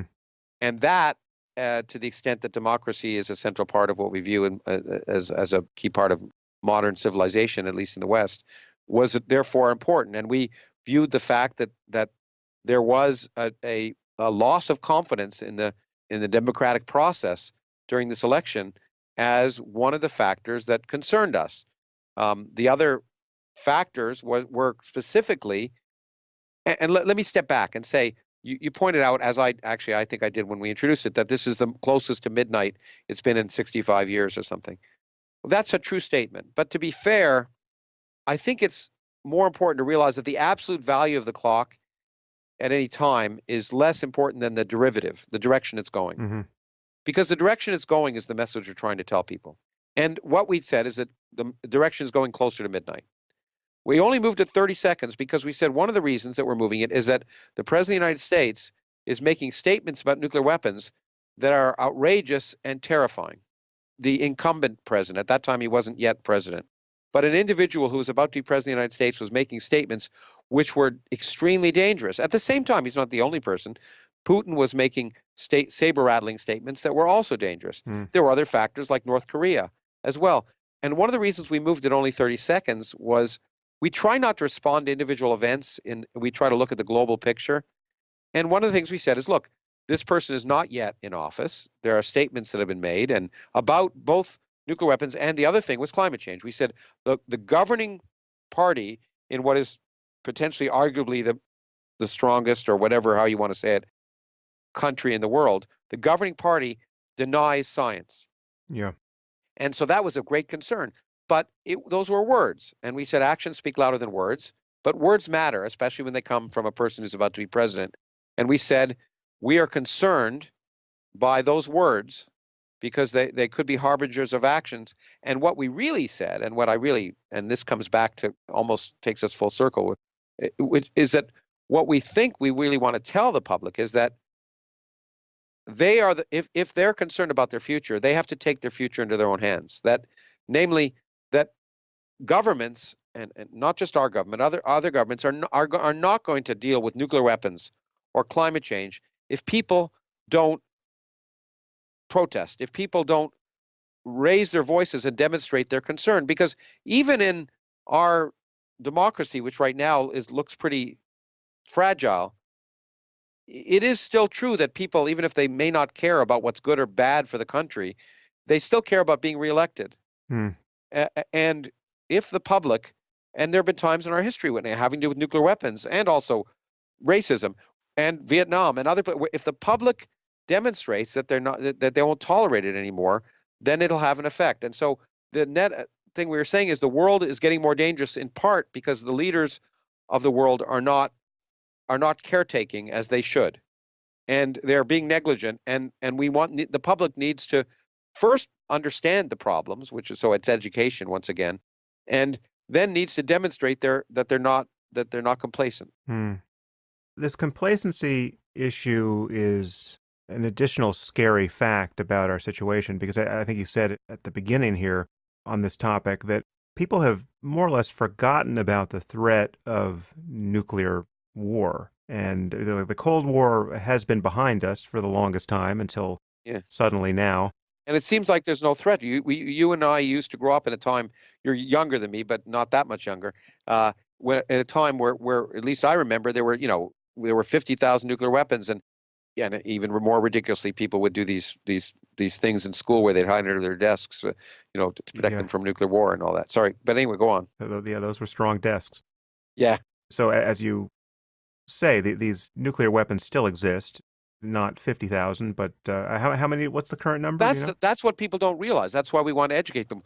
Just between the two superpowers, there's probably 5,000 nuclear weapons, maybe close to 10,000 nuclear weapons. We have 5,000 nuclear weapons. The Soviets probably have 5,000. On active status, there's, between 1,000 and 1,500 on each side of our sides, which may not sound dangerous, but of course, a small fraction of that would destroy. Yeah, it's completely redundant, yes. What people don't realize, it's worse than redundant. The policies make no sense. There's no strategic utility for them because we're not in a world of mutually assured destruction necessarily anymore. And the real threats of nuclear threats are probably not mutually assured destruction. They're terror. Anyway, we can go into those. But the thing is, what people don't realize is that of those 1,000, a significant fraction of our weapons are on alert status, essentially launch on warning. Yeah. Which made sense maybe in a world where we were expecting incoming 20,000 nuclear weapons, and there wasn't time for anyone to act before the world was obliterated or our country is obliterated. But in the modern world, there's no rational need. All it does is encourage the possibility of a catastrophic error. And Eric Schlosser and others have written great books delineating how close we've come so many times. It's amazing. Yeah. Well, let's recommend that book explicitly here. So Eric Schlosser, the journalist, wrote a book called Command and Control, which is absolutely harrowing. And there's a documentary that recently came out on PBS by the same name, which it focuses on a specific accident at a silo in, I think it's Arkansas, which just shows you just how haywire things can go based on the humble dropping of a very large socket wrench, right? Like the guy's performing a maintenance, and this 20-pound wrench falls into the silo and ricochets off the side of it in such a way as to perfectly puncture the fuel tank. And then you hear a lot about the ensuing chaos. But the shocking thing is that the fact that we have not annihilated ourselves, or at least killed tens of millions in a single day, is due to an extraordinary amount of dumb luck. And when you hear the details, including things like we have dropped 20 megaton bombs on ourselves and two of three safeties have failed, and the final safety that didn't fail had all of the solidity of like a mechanical toggle switch, right? That had it been in a different position, North Carolina would have been, much of it would have been obliterated. It's just unbelievable that this is the situation we're in. And the technology that is stewarding our current missiles, I mean, we're talking about floppy disk drives and, I mean, just the most antiquated systems you can imagine. And we're still on high alert. I mean, so who knows what the Russians are up to, right? I mean, if it's this bad on our side, imagine what it is in Russia. Exactly, and in fact, there's one of the more harrowing examples for me is an example from Russia. Someone we actually wanted to nominate for the Nobel Peace Prize, because unlike many people who win the Nobel Peace Prize, he actually saved millions of lives. He was working in a missile silo, a Russian missile silo, and there was a false positive. There was a signal coming that it looked like a missile was launched from the United States, and then a minute later another missile was launched, and then a minute later another missile launched, and he got the order to launch his missiles. and he disobeyed that order. Yeah. And then within minutes, of course, they discovered there was a computer glitch. But had he not done that, the world would be in a very different place. And it's amazing. It's that kind of thing. I mean, that kind of, and happily, you might think he was killed for that, but he wasn't. In the end, he was pensioned off. But that kind of act, we can't rely on that kind of accidental good judgment to save the world. And But just, I mean, just to step back for a second, we have put ourselves in this situation where, based on the crassest political processes, we are now perpetually under this sword of Damocles of our own devising. yeah, yeah, That's so mistake prone. And now, as you say, with the dominance of cyber reality in our lives, yeah. and the capacity for misinformation to spread, and for our early warning systems to be hacked, the prospect of misinformation triggering this system of self-annihilation that we have built and maintain, and barely maintain. It's insane that no one's thinking about this, or I mean, no one in the public is thinking about this. Well, people. Well, that's exactly, that's the public. There are people thinking about it, and I will say again, to promote, not really promote, but to, my Origins project, which I'm very proud of, and you've been at some of our events. We did an event on AI recently, but we actually are planning, in collaboration with the Bulletin and a foundation, to look at exactly the relationship between cyber and nuclear issues. We'll probably run an event, both a public event and a rather high level study group on just that, because I think it's, what's surprising is that we don't, those two communities don't speak together as much as you think. But there is a real concern, right, with cyber hacking. What can you do to make this happen? And you're right that the public needs to be concerned. But let me point out, one of the arguments that's made is, well, we need to do a $1 trillion upgrade of our nuclear weapons systems in order to make them, better. Well, at first more accurate, and maybe update the technology. But what's amazing is that it begs the question of, wouldn't it be much simpler, since the system is just a recipe for disaster, to get rid of the Yeah. largest part of it, saving a huge amount of money, reducing the risks overall of having a catastrophe, and leading to a saner world. So rather than spend $1 trillion and have a system that inevitably increases the risks of use, why not simply get rid of most of it? And ultimately, it'd be great to have a world where we get rid of all of it, and there are people who've advocated that. But we don't need even 1,000 weapons. We don't even need 100 weapons, especially if apparently our major concerns are countries that have very few weapons. And in fact, we have concerns about countries that have no weapons. I mean, this whole concern about Iran, which was, happily, it doesn't have weapons because we acted rationally, which was diplomatically and not militarily. And so we are actually violating the Non-Proliferation Treaty, which we're apparently signatories of. Okay, the Non-Proliferation Treaty was signed by most countries except for the obvious ones: India and Israel and Pakistan and North Korea. I guess they may have signed it once, but anyway, certainly Israel, India, Pakistan, those, and we sort of view them as outliers because they didn't sign it. We are violating it because one of the things it said is we're trying to stop proliferation so that new countries do not gain access to nuclear weapons. But one of the requirements was that the nuclear countries work as actively as possible to disarm. And that we are not doing that in any way, shape, or form. Moreover, we're sending a signal to other countries. People react by the signals we send. It's the kind of thing that you're an expert on. And we're sending signals to countries that we value nuclear weapons, that having nuclear weapons makes a difference. And if we send those signals, it's irrational for those countries not to want to possess them. Well, but just look at the fact that we can't do anything about North Korea or Pakistan because they have nukes. I mean, it's proof positive that having nukes changes your status. Yeah, and we're right now we're talking about bombing Syria. I just got a note today moments ago that's being considered, but also, of course, Iran, and so what messages are we sending? We're sending them messages not just that that it means something to have nukes, but you know what? We think it means something for us to have nukes. So we're going to build better nukes and new nukes, and the only reason that can be is if we want to use them, right? But again, it's not just a message. It, in fact, does the destructive capacity of these bombs is so astonishing. And if you haven't looked at video of nuclear blasts in the last decade, go on YouTube and just look at some of the biggest explosions ever filmed. It is, and I'm not saying this to you, Lawrence. I'm talking to our listeners. I mean, I recently did this, and I was startled to realize as I was looking at this footage that I hadn't looked at it in years and years, Yeah. right? And Yeah. it's just as a meditation exercise, just try to get an intuitive sense of what you're seeing here and map it onto the city where you live. It's breathtaking on every level, morally, aesthetically. I mean, it's strangely beautiful too, which is also Yeah. weird, you Yeah. know. Nature is both terrifying and beautiful in many ways, and it's a natural. I mean, whether you like it or not, the nuclear weapons represent a natural phenomena that is remarkable, and it's a phenomena that makes our life possible inside the sun. But it's also terrifying.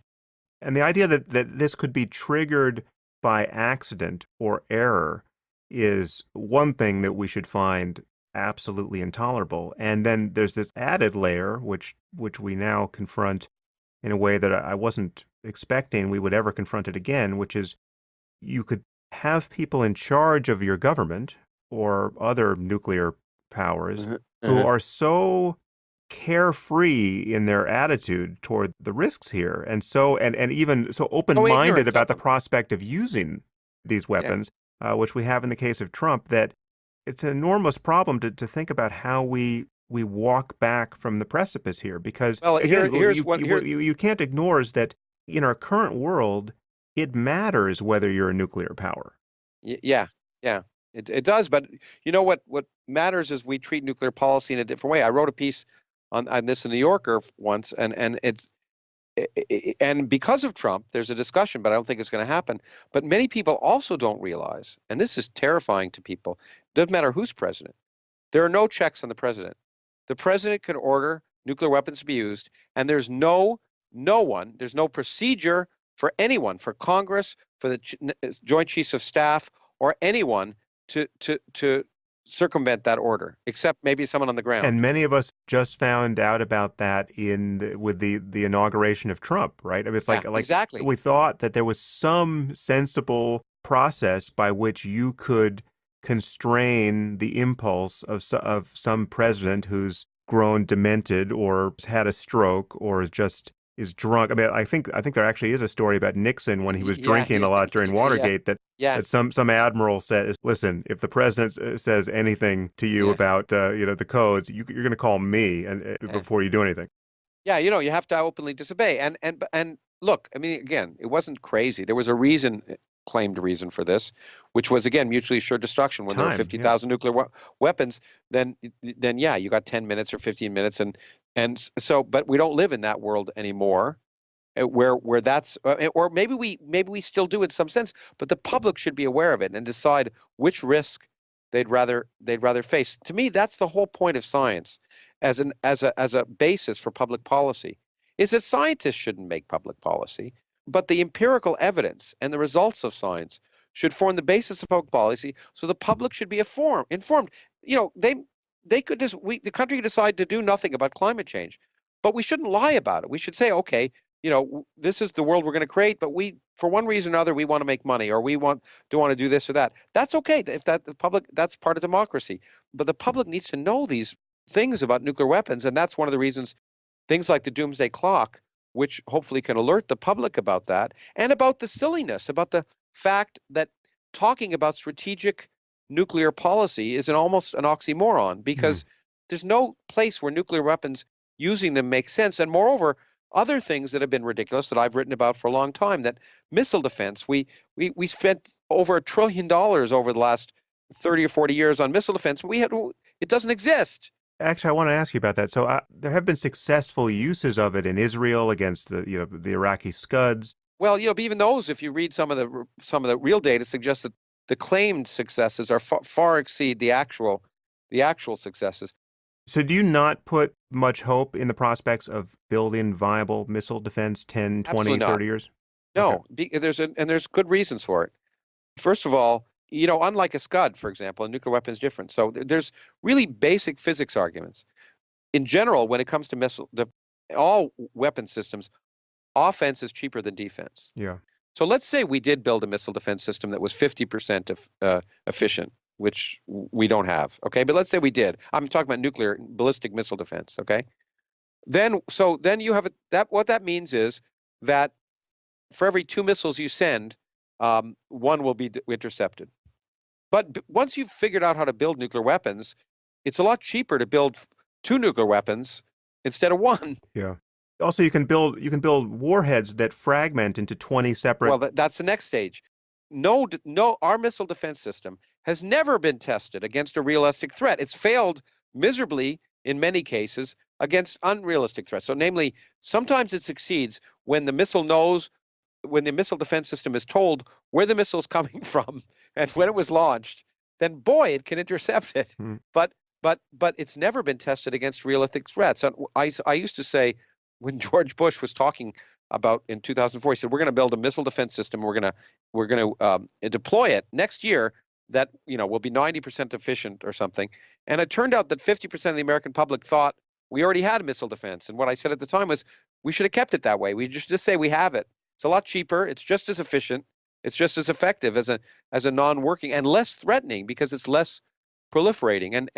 And so people have looked, and physicists have done many studies of different ways of defending against early stage missiles, and so that ultimately there's no way to have anything that Ronald Reagan thought of as this Star Wars barrier against nuclear missiles, because you can always build defensive systems that are cheaper and can avoid defenses. Yes, you can make the enemy spend more money in certain sense, but it's largely strategically a waste of money, and it is inherently destabilizing because what it does is encourage countries to simply create more nuclear weapons. Because even if we had a 90% efficient system, the 10% is a disaster. Yeah. Well, not just but you can ask how likely it is. Is it how many weapons do you have to go send before you're guaranteed to get to have a successful strike? And it's something like 4 or 5. So you build instead of having 10 weapons, you have 50 weapons. Right. And you have the same aggressive possible impact on this country. And so if you think about the logic of that, it sounds nice. It appeals like many things. It sounds nice to what we all want to believe. And again, I get back to that's what science is all about. We want to believe that these things are possible. We see them in Star Wars movies, and it would be nice to believe them, but we have to be skeptical of ourselves. Yeah. Well, on that point, I see we're coming up on the 2-hour mark, but I want to touch on Trump because I find this, and I know you and I are going to fully agree about his character morally and intellectually, but I am now perpetually living in this situation where seemingly smart, well-intentioned people who are interested in the conversation we just had, right? Who are listeners of this podcast, who want to know about science, who are atheists, who basically love every noise that comes out of your mouth on the topic of science versus religion. When we get to the topic of Trump, and now it's, for many podcasts running now for me, it's always sort of humming in the background so people know they're going to be ambushed in an unpleasant way on this topic. But when we land on Trump, the political intuitions divide so radically that you and I will now disqualify ourselves on every other conceivable topic because we are so wrong about Trump.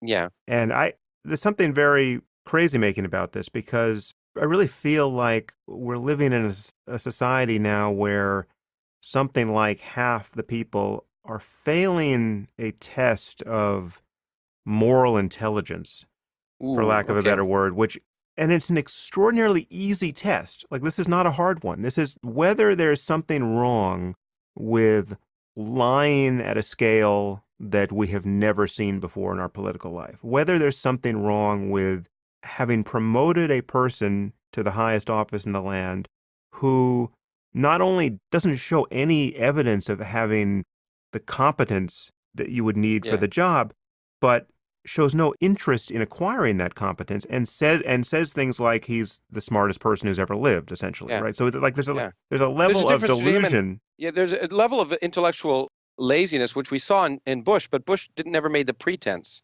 That's one of the major differences. Bush, was uninterested intellectually, not curious in many things, but he never made the pretense of being the smartest person who ever lived. And nor would he manufacture misinformation and Well, sometimes. conspiracy theory No, that at not this at the, not level. the level. It's just the velocity of the line, and it's just that, I mean, the thing that I've said this before, but people don't seem to get how, at least people on this side don't seem to get what a crucial piece this is, that it's not just the line, because normal lying in any context at least pays lip service to the importance of truth. Like if I'm going to lie to you now, I'm going to lie in a way that I hope you won't detect, right? So my lie will be crafted, its boundaries will be crafted. It's a bad jigsaw piece, but it's meant to fit in the space provided so that you won't detect it as a lie. What we have with people like Trump and his surrogates, Sean Spicer and Kellyanne Conway,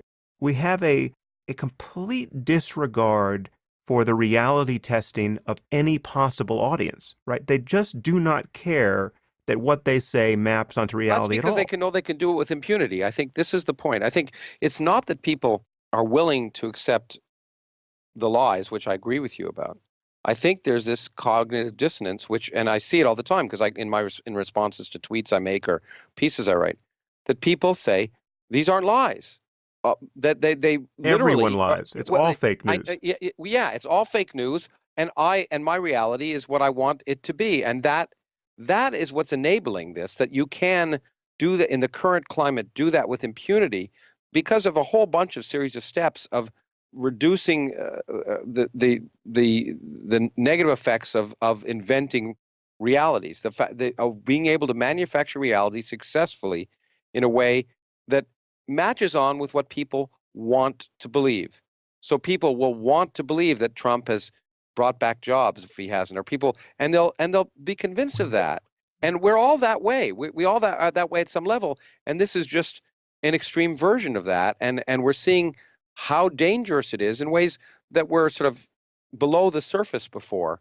It's not, I think, that people are saying, I'm willing to accept him. There's a certain segment of the population who say, yeah, I know he's a liar, I know he's this, but he's going to help me one way or another. And the number of rich people I know say that, for example.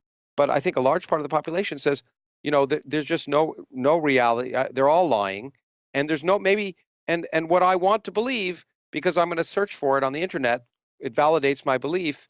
And you can do that on the internet. Whatever you believe, you can find validated. And that's, again, keep coming back to that. I see no counter to that except to educate people on a much more basic level about how to tell fact from nonsense, how to test ideas. And until we start educating young people who are in a world where they need that to become effective adults, if democracy is to survive, then I think we have huge problems. There's that one thing, and the other is, and I was trying to think of something where we could disagree, but I think a lot of this is based on fear. And I wrote it again in a piece, I think in the New Yorker, that, I think it was Goebbels, I can't remember, but he said, if you want to make people do what you want, doesn't matter whether you have a democracy or dictatorship, make them afraid. Yeah. So if you can breed an innate fear in people, then they're willing to believe anything because they're But the problem afraid. is there are good reasons to be afraid of Yeah, I things. know, We trafficked in fear for a good long while yeah, on this exactly, podcast. and it would be great to come back because I have issues to some extent with the utility of focusing on fearing certain things that I think in a realistic level on a daily basis for in everyday life, and Americans aren't worth being debilitated in fear over and should not govern our decisions about how to act as individually or as a nation. And I think you and I disagree a little bit at that level. I think at the fundamental level we agree. But Actually, so let's just pivot to that. Do you have 10 more minutes? Because sure, I'll take it. I'm psychic. I'm reading your mind now, and I Yeah. can tell that you are worried about the reception your New Yorker article on terrorism got. Yeah, yeah. Well, that's one example. Yeah.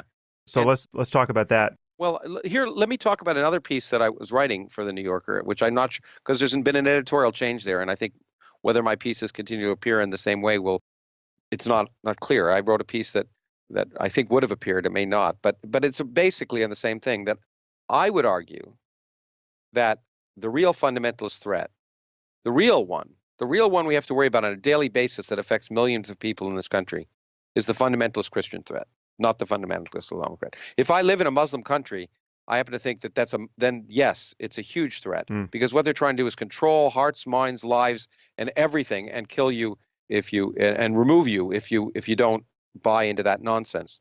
But I would argue that yes, of course, there are people who view the West as the enemy and would like their controlling of the hearts and minds to become broader. But I would argue that their first priority is to first control the hearts and minds of people in Muslim countries, and then to move beyond that. Yeah. But I would argue that the real people who are ultimately affecting in a negative way, in a real way, every day, are people like Mike Pence and the people who want to impose their religious fundamentalism on the women and the health of women and the happiness of gay couples and that really, in a real way, affect in every day this country. And so I think the average American on a daily basis, and this comes back to my article, which indeed was where I was vilified, and people use that term that I'd never heard of before, which was regressive left, which in some sense I heard emanated from you or your colleagues. I don't know the exact history of it.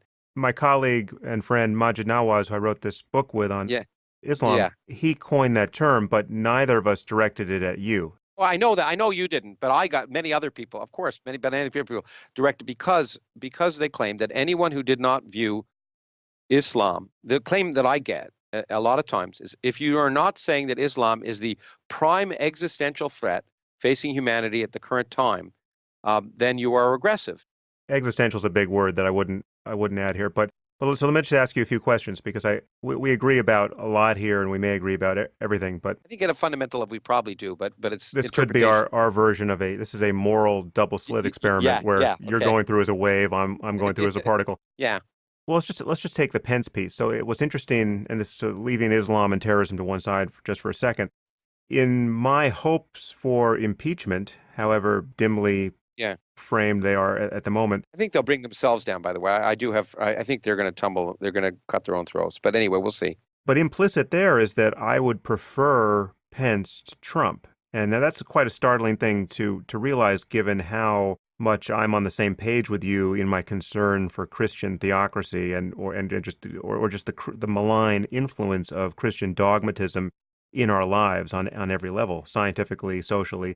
Yeah. So do you not share that preference? Would you pause if you had the impeachment button within reach? Would you hit it, or would you pause over the prospect of Pence? No, I agree with you. I have to say I agree with you. I'd prefer an evil prick to a lunatic, and I guess at some level that I think that might overstate it in Pence's case. I don't know why. I think he's fundamentally evil. I do. I think he's an evil man. You may know more about him than I do. And he's not evil. He's evil in the sense that let me as Steve Weinberg said, religion is such that there are good people and there are bad people. Good people do good things, bad people do bad things. When good people do bad things, it's religion. Yeah. So I don't think he hates people, but because of his fervent religion, what he ends up is wanting things that are evil. Right. So that's the point I want to make. Okay.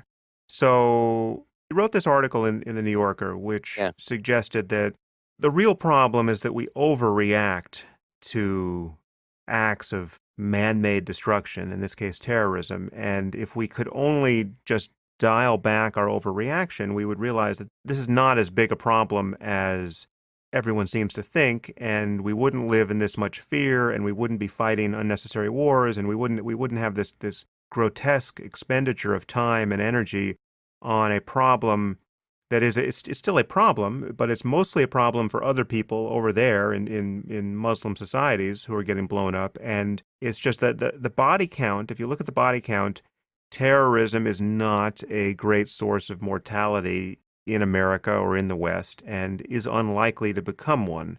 And we should rank order our concerns more or less in line with body count. And people attacked you for that. Viciously. I've never been more viciously attacked. I was amazed. Really? Yeah. Anyway. And that's a measure of their fear. But I think it's also a measure of a couple of things you got wrong in that analysis. And the one that I think is the most important, which is even granting your analysis that people are irrationally afraid of this particular source of destruction, I think that that irrationality is so deep that you have to price that into the consequences of the next terrorist act. So, for instance, the next hurricane we have that kills 3,000 people, we are just going to clean up after the hurricane and initiate our own, local disaster relief and move on. The next terrorist attack that's on the scale of 9/11 that kills 3,000 people in an American city could completely tank the global economy, right, given the reaction. And Yeah. Well, look, I mean, absolutely. then I would argue that given how likely that, on your terms, overreaction is, we should price that in advance, knowing that it's going to destabilize us for a decade. And then we have to be motivated to prevent it along those lines based on the real cost, however irrational it is. Well, yeah, look, I think you're absolutely right that because of the overreaction to terrorism, any major attack like 9/11 will have a dramatic effect on the world economy. And I argued actually after 9/11 that in some sense the terrorists won because of the fact that I had to take off my shoes. The fact that my life was changed dramatically because of the fact that they'd successfully hijacked a few planes, and that every person in the world now had to change the way they traveled at an incredible economic cost, was, in my opinion, giving in to that. I mean, allowing them to win, because what the effect was far greater than just the horrible. And I don't want to. And once again, you know this as well I do. I don't want to minimize the horror and the violence and the disgusting things that are done in the name of in that case, in the name of some perverted view of Islam, or maybe even not that perverted view. It's just a literal view, perhaps, just like any literal view from Judaism would be perverted too, because you'd stone your children and stuff like that. But I think you're right that it will have an effect. But I think we feed into that by the minute that there's a 10 people killed, when in the and I guess I find it remarkable in the country which does nothing about gun control, which does nothing about stopping children being shot in classrooms, in which that same year there were 345 mass killings. Last year, the year I wrote the piece, 345. That meant more than 4 people were killed by guns in Yeah. that in a year. Okay, and there were two examples of a quote unquote mass killings done in the name of terrorism, namely people motivated not because they were jealous of their, or whatever, it was because they declared allegiance to whatever. That we should ask ourselves, we should not ignore the threats that exist. And we should not ignore the fact that there is potential, for, I happen to think that going back to nuclear weapons, a much greater threat than wasting our money on ICBMs, which basically puts a cross on your country, right? You send an ICBM, we know where it came from, we destroy you. If you blew up if you had a nuclear weapon in a canister in New York Harbor, it'd be a lot harder to know where it came from. And if you ask me, we should spend more money on that kind of defense against nuclear threats. So those threats are real, and we should be thoughtfully caring about them. But to argue that every American, that we should, the real reason I wrote that article was in response to what Trump was trying to do now, the claim that we should stop Syrian refugees from coming into this country, that the women and children are dangerous because 1 or 2 of them might kill some people. But these are that I find that so offensive. These are the people who are victims of violence in the name of Islam, in the most part, or in the name of greedy dictators, or you pick your choice, and that we should fear them. That's what motivated that article, and it's still what motivates me, because we benefit far more from, there's a young woman from Afghanistan who I'm happy to say is now studying here, who you may know the story of her that we have. Yeah, but, great story. But these stories are great because these are the people that are going to make America great, a lot of them. These are the people that, this country has been built on refugees. And so to build the fear of people, because there might be a dozen or 100 Americans killed because of it, it may sound cold-hearted to say it, is, I find, distorting, making the noise much more prevalent than the signal. So I agree with much of that, but I think there are still a few strands you're not acknowledging which should change the calculus a little bit. So, for instance, I would say that on the Syrian refugee piece, it's not even or need not be the case that our country is made better by immigration. I mean, let's just say, let's remain agnostic about that. Okay, yeah. We have a moral obligation to help the unluckiest people on earth, right? I find it intolerable that we are now so terrified of what might happen that our ability to respond to the worst cases of human suffering is being hampered. I mean, that's much worse than having to take your shoes off in the airport. That's Yeah, the yeah. moral stature of our civilization is being eroded. I never talk in moral issues. I should say that. I try and avoid the moral question. I know you do, and I appreciate your thoughtful views on that. But you do. I mean, you talk about good and evil, I guess I talk about ethical issues or well, that's what I mean. what's reason what I guess I try and say what's reasonable. But Right. anyway, go on. And I know we think morality and reason are tightly mixed, so we're in agreement there. But anyway, Yeah. sorry, go on. So we want to help these people, and and that's just based on a recognition that Our common humanity. our common humanity, and that it's just by dint of sheer good luck that you're not a refugee trying to get out Yeah. of Syria right now, And it's exactly. or it's your by own the- child. And it's Yeah. a sheer I'm not sure it's good luck. It's a sheer accident that I happen to have been born in the United States, and not, and it's an accident of birth, and that's why You did not patriotism earn it. doesn't Yes. Yeah, I mean, it doesn't mean anything to me because if I'd been born in, I grew up in Canada, living in two countries, you learn that all this patriotism stuff is a little myopic as well. But anyway, so go on. But a few issues. One is that one difference, obviously, between a natural disaster and an act of terrorism is that the act of terrorism being an intentional act born of an ideology that is contagious, right? That these are ideas that are spreading into minds that are, unfortunately, these ideas are captivating enough that even psychologically normal people can be captured by them, Absurdly, right? we all are subject to irrationality and No, but here we're talking about, martyrdom-based craziness. jihadist violence, right? Yeah. So there's the spreading memes that we're worried about, and there's the fact that each new terrorist attack signifies this spread and the potential for destruction at a much greater scale of the sort that you just described. So, for instance, if someone smuggles a shipping container with a Hiroshima-sized bomb into New York Harbor, we can be pretty sure at this point that it wasn't the fundamentalist Christians. This is now to divide concern about fundamentalist Christianity from jihadism. Yeah, one group is trying to kill us. One group is just trying to kill our soul. Okay. I mean, I don't know whether the soul, but kill what makes living worthwhile. I mean, the hope and dreams of you and your children.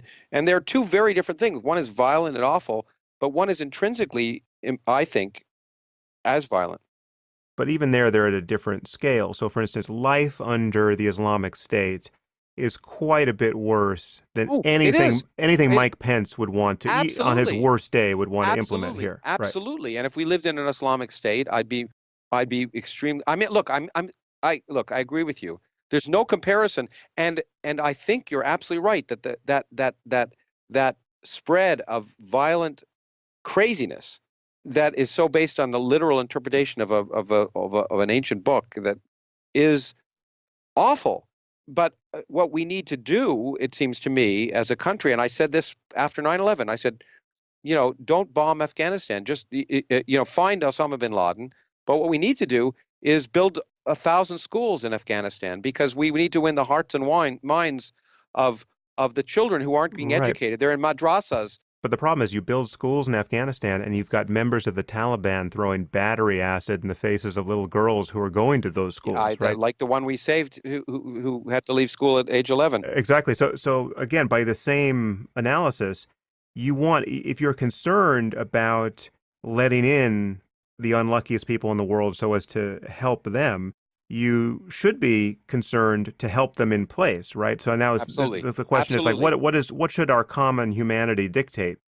And then I think you have to be sensitive to the difference between someone like Abu Bakr al-Baghdadi and Mike Pence. As bad as I'm sensitive to the difference of individuals. No, but the worldviews that they would want to implement. And the worldviews. What I'm not, and let me say we need to address both. But what I'm trying to indicate, and what is unpopular, is that there's no comparison between those two people in terms of their worldviews, except you can ask, who has more impact on me on a daily basis, or a young woman in Texas who can't get an abortion, who has more impact? Who should we be worrying about in terms of immediate impact on me right now?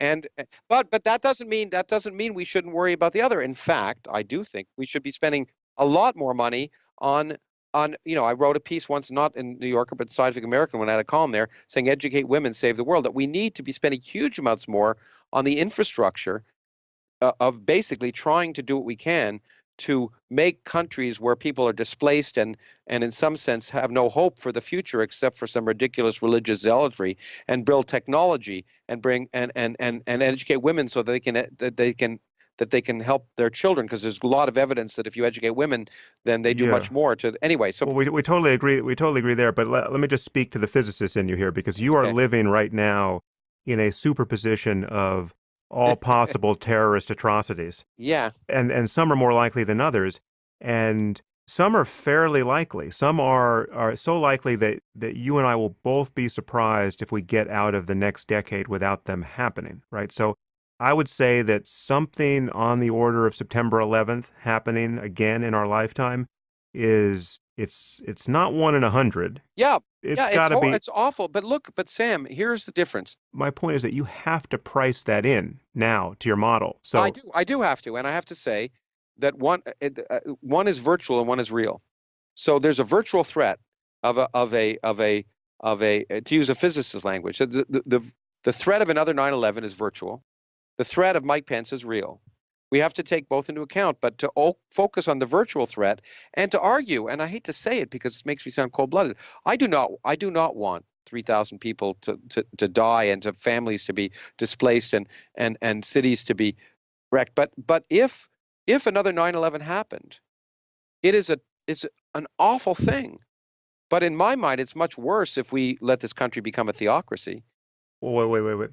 Just the virtual real distinction, I think, is untrue. It's just one is more salient to you. I mean, What's happening right now? One's happening right now. One is possible. well, I'll tell you what's happening right now. You know that There are people planning. there's intelligence about people planning Yeah, that you're you and right. I You're just right. don't have access to, right? And You're and there right. are plots being foiled. And I mean, Yeah, but how one's many people overt. are Okay, waking up what this I guess morning what I trying to say is figure out how to kill what I want to 3,000 say is people? that one's overt and one's hidden.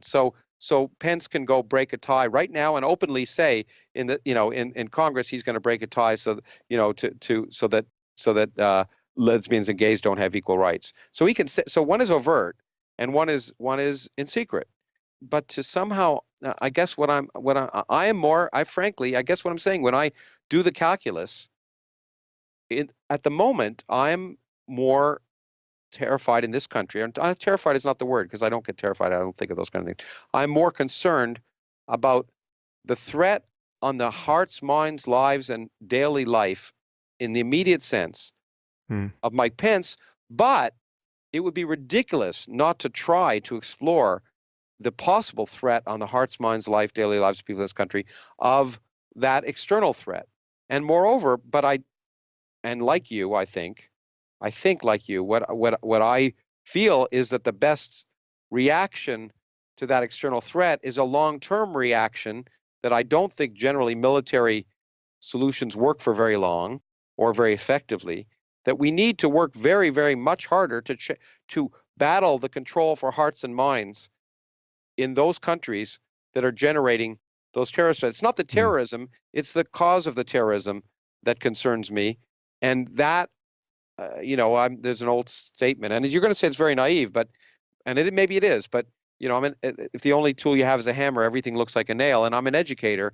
I think ultimately it's a long-term process to overcome the backward intellectual environment that fosters an environment based on fear and ignorance. The two go together, and it happens in this country too. We're afraid. That's the reason why people are anti-science too. They're afraid of a world that may not be the world they want. Fear and ignorance go together, and the two together breed terror and bad policy. And I think we have to fight them everywhere. Yeah. Yeah, Well, and I think, you know, so at some basic level we disagree. I just am amazed that we accept that we just seem to be moving to accept these kind of intellectual violence that's occurring from the Christian right of this Yeah, country. I don't think we As if it's disagree at normal. all. We don't disagree at all on that front. And as you know, I wrote a short book just focused on Yeah. Christianity. I mean, Yeah, it was a brilliant and important book, and I don't want to forget it. and I certainly haven't forgotten how much I don't like the aspiring theocracy of fundamentalist Christians. It's just at the moment, I mean, this is all of a piece, as you say, with misinformation, ignorance, mere fear and hope, Yeah, unregulated by any rational consideration of the world we're living in and how to maximize human well-being. So it is a common project dealing with the lies of someone like Trump, the delusions of someone like Pence, the notion of martyrdom in the Muslim world. I mean, we have to debunk bad ideas in any way that we can, and science and a rational education is really the best tool we have in hand to do that. But as you know, this is a tall order because we know yeah, we it's a could tall put order. you in a room with a trained Yeah, physicist who believes that God has tuned the universe to be exactly as it is, and it's not only a generic God, it is the Christian God, and Jesus is his son. no, it sounds, yeah. I think we're agree. It sounds naive. This is a fascinating question. I think these kind of discussions are important to have, and what worries me for both of us is when you start to ask a question, when you start to question what is the common meme of the group you're in, and people want to silence you, or say, you know what, you're a scientist, you shouldn't talk about politics, or you're this or that. That's when we have to consider. So I think we both agree. Let me just summarize that nothing should be sacred. In particular, the things you and I should say shouldn't be sacred, and we should question ourselves all the time, even when we're advocating what we think is right. Yeah, And yeah, other and none and the health of the so-called free thought groups should be to encourage free thought, to encourage discussion, not to say, I disagree with you, you're wrong, and you're no longer part of my in group. I think that's what neither of us want, and I want to use your soapbox to try and encourage people to continue to have lively conversations of the kind that I so much enjoy having with you. yeah, yeah. Well, listen, thanks for coming on the podcast, Lawrence, and I think you will agree that our conversation did not at all exhaust what is of interest in your new book. And so I will have a link to that on my blog where this podcast is embedded. Just tell people what your Twitter address is so they can follow you, because they should. L Krauss 1, the numeral 1, L Krauss 1. And thanks again, and I'll come back again. It's a Yeah. pleasure. Keep it Okay. up, Lawrence. Okay, you too, Sam. Take Take care. care. If you enjoyed this podcast, there are several ways you can support it. You can leave reviews on iTunes or Stitcher or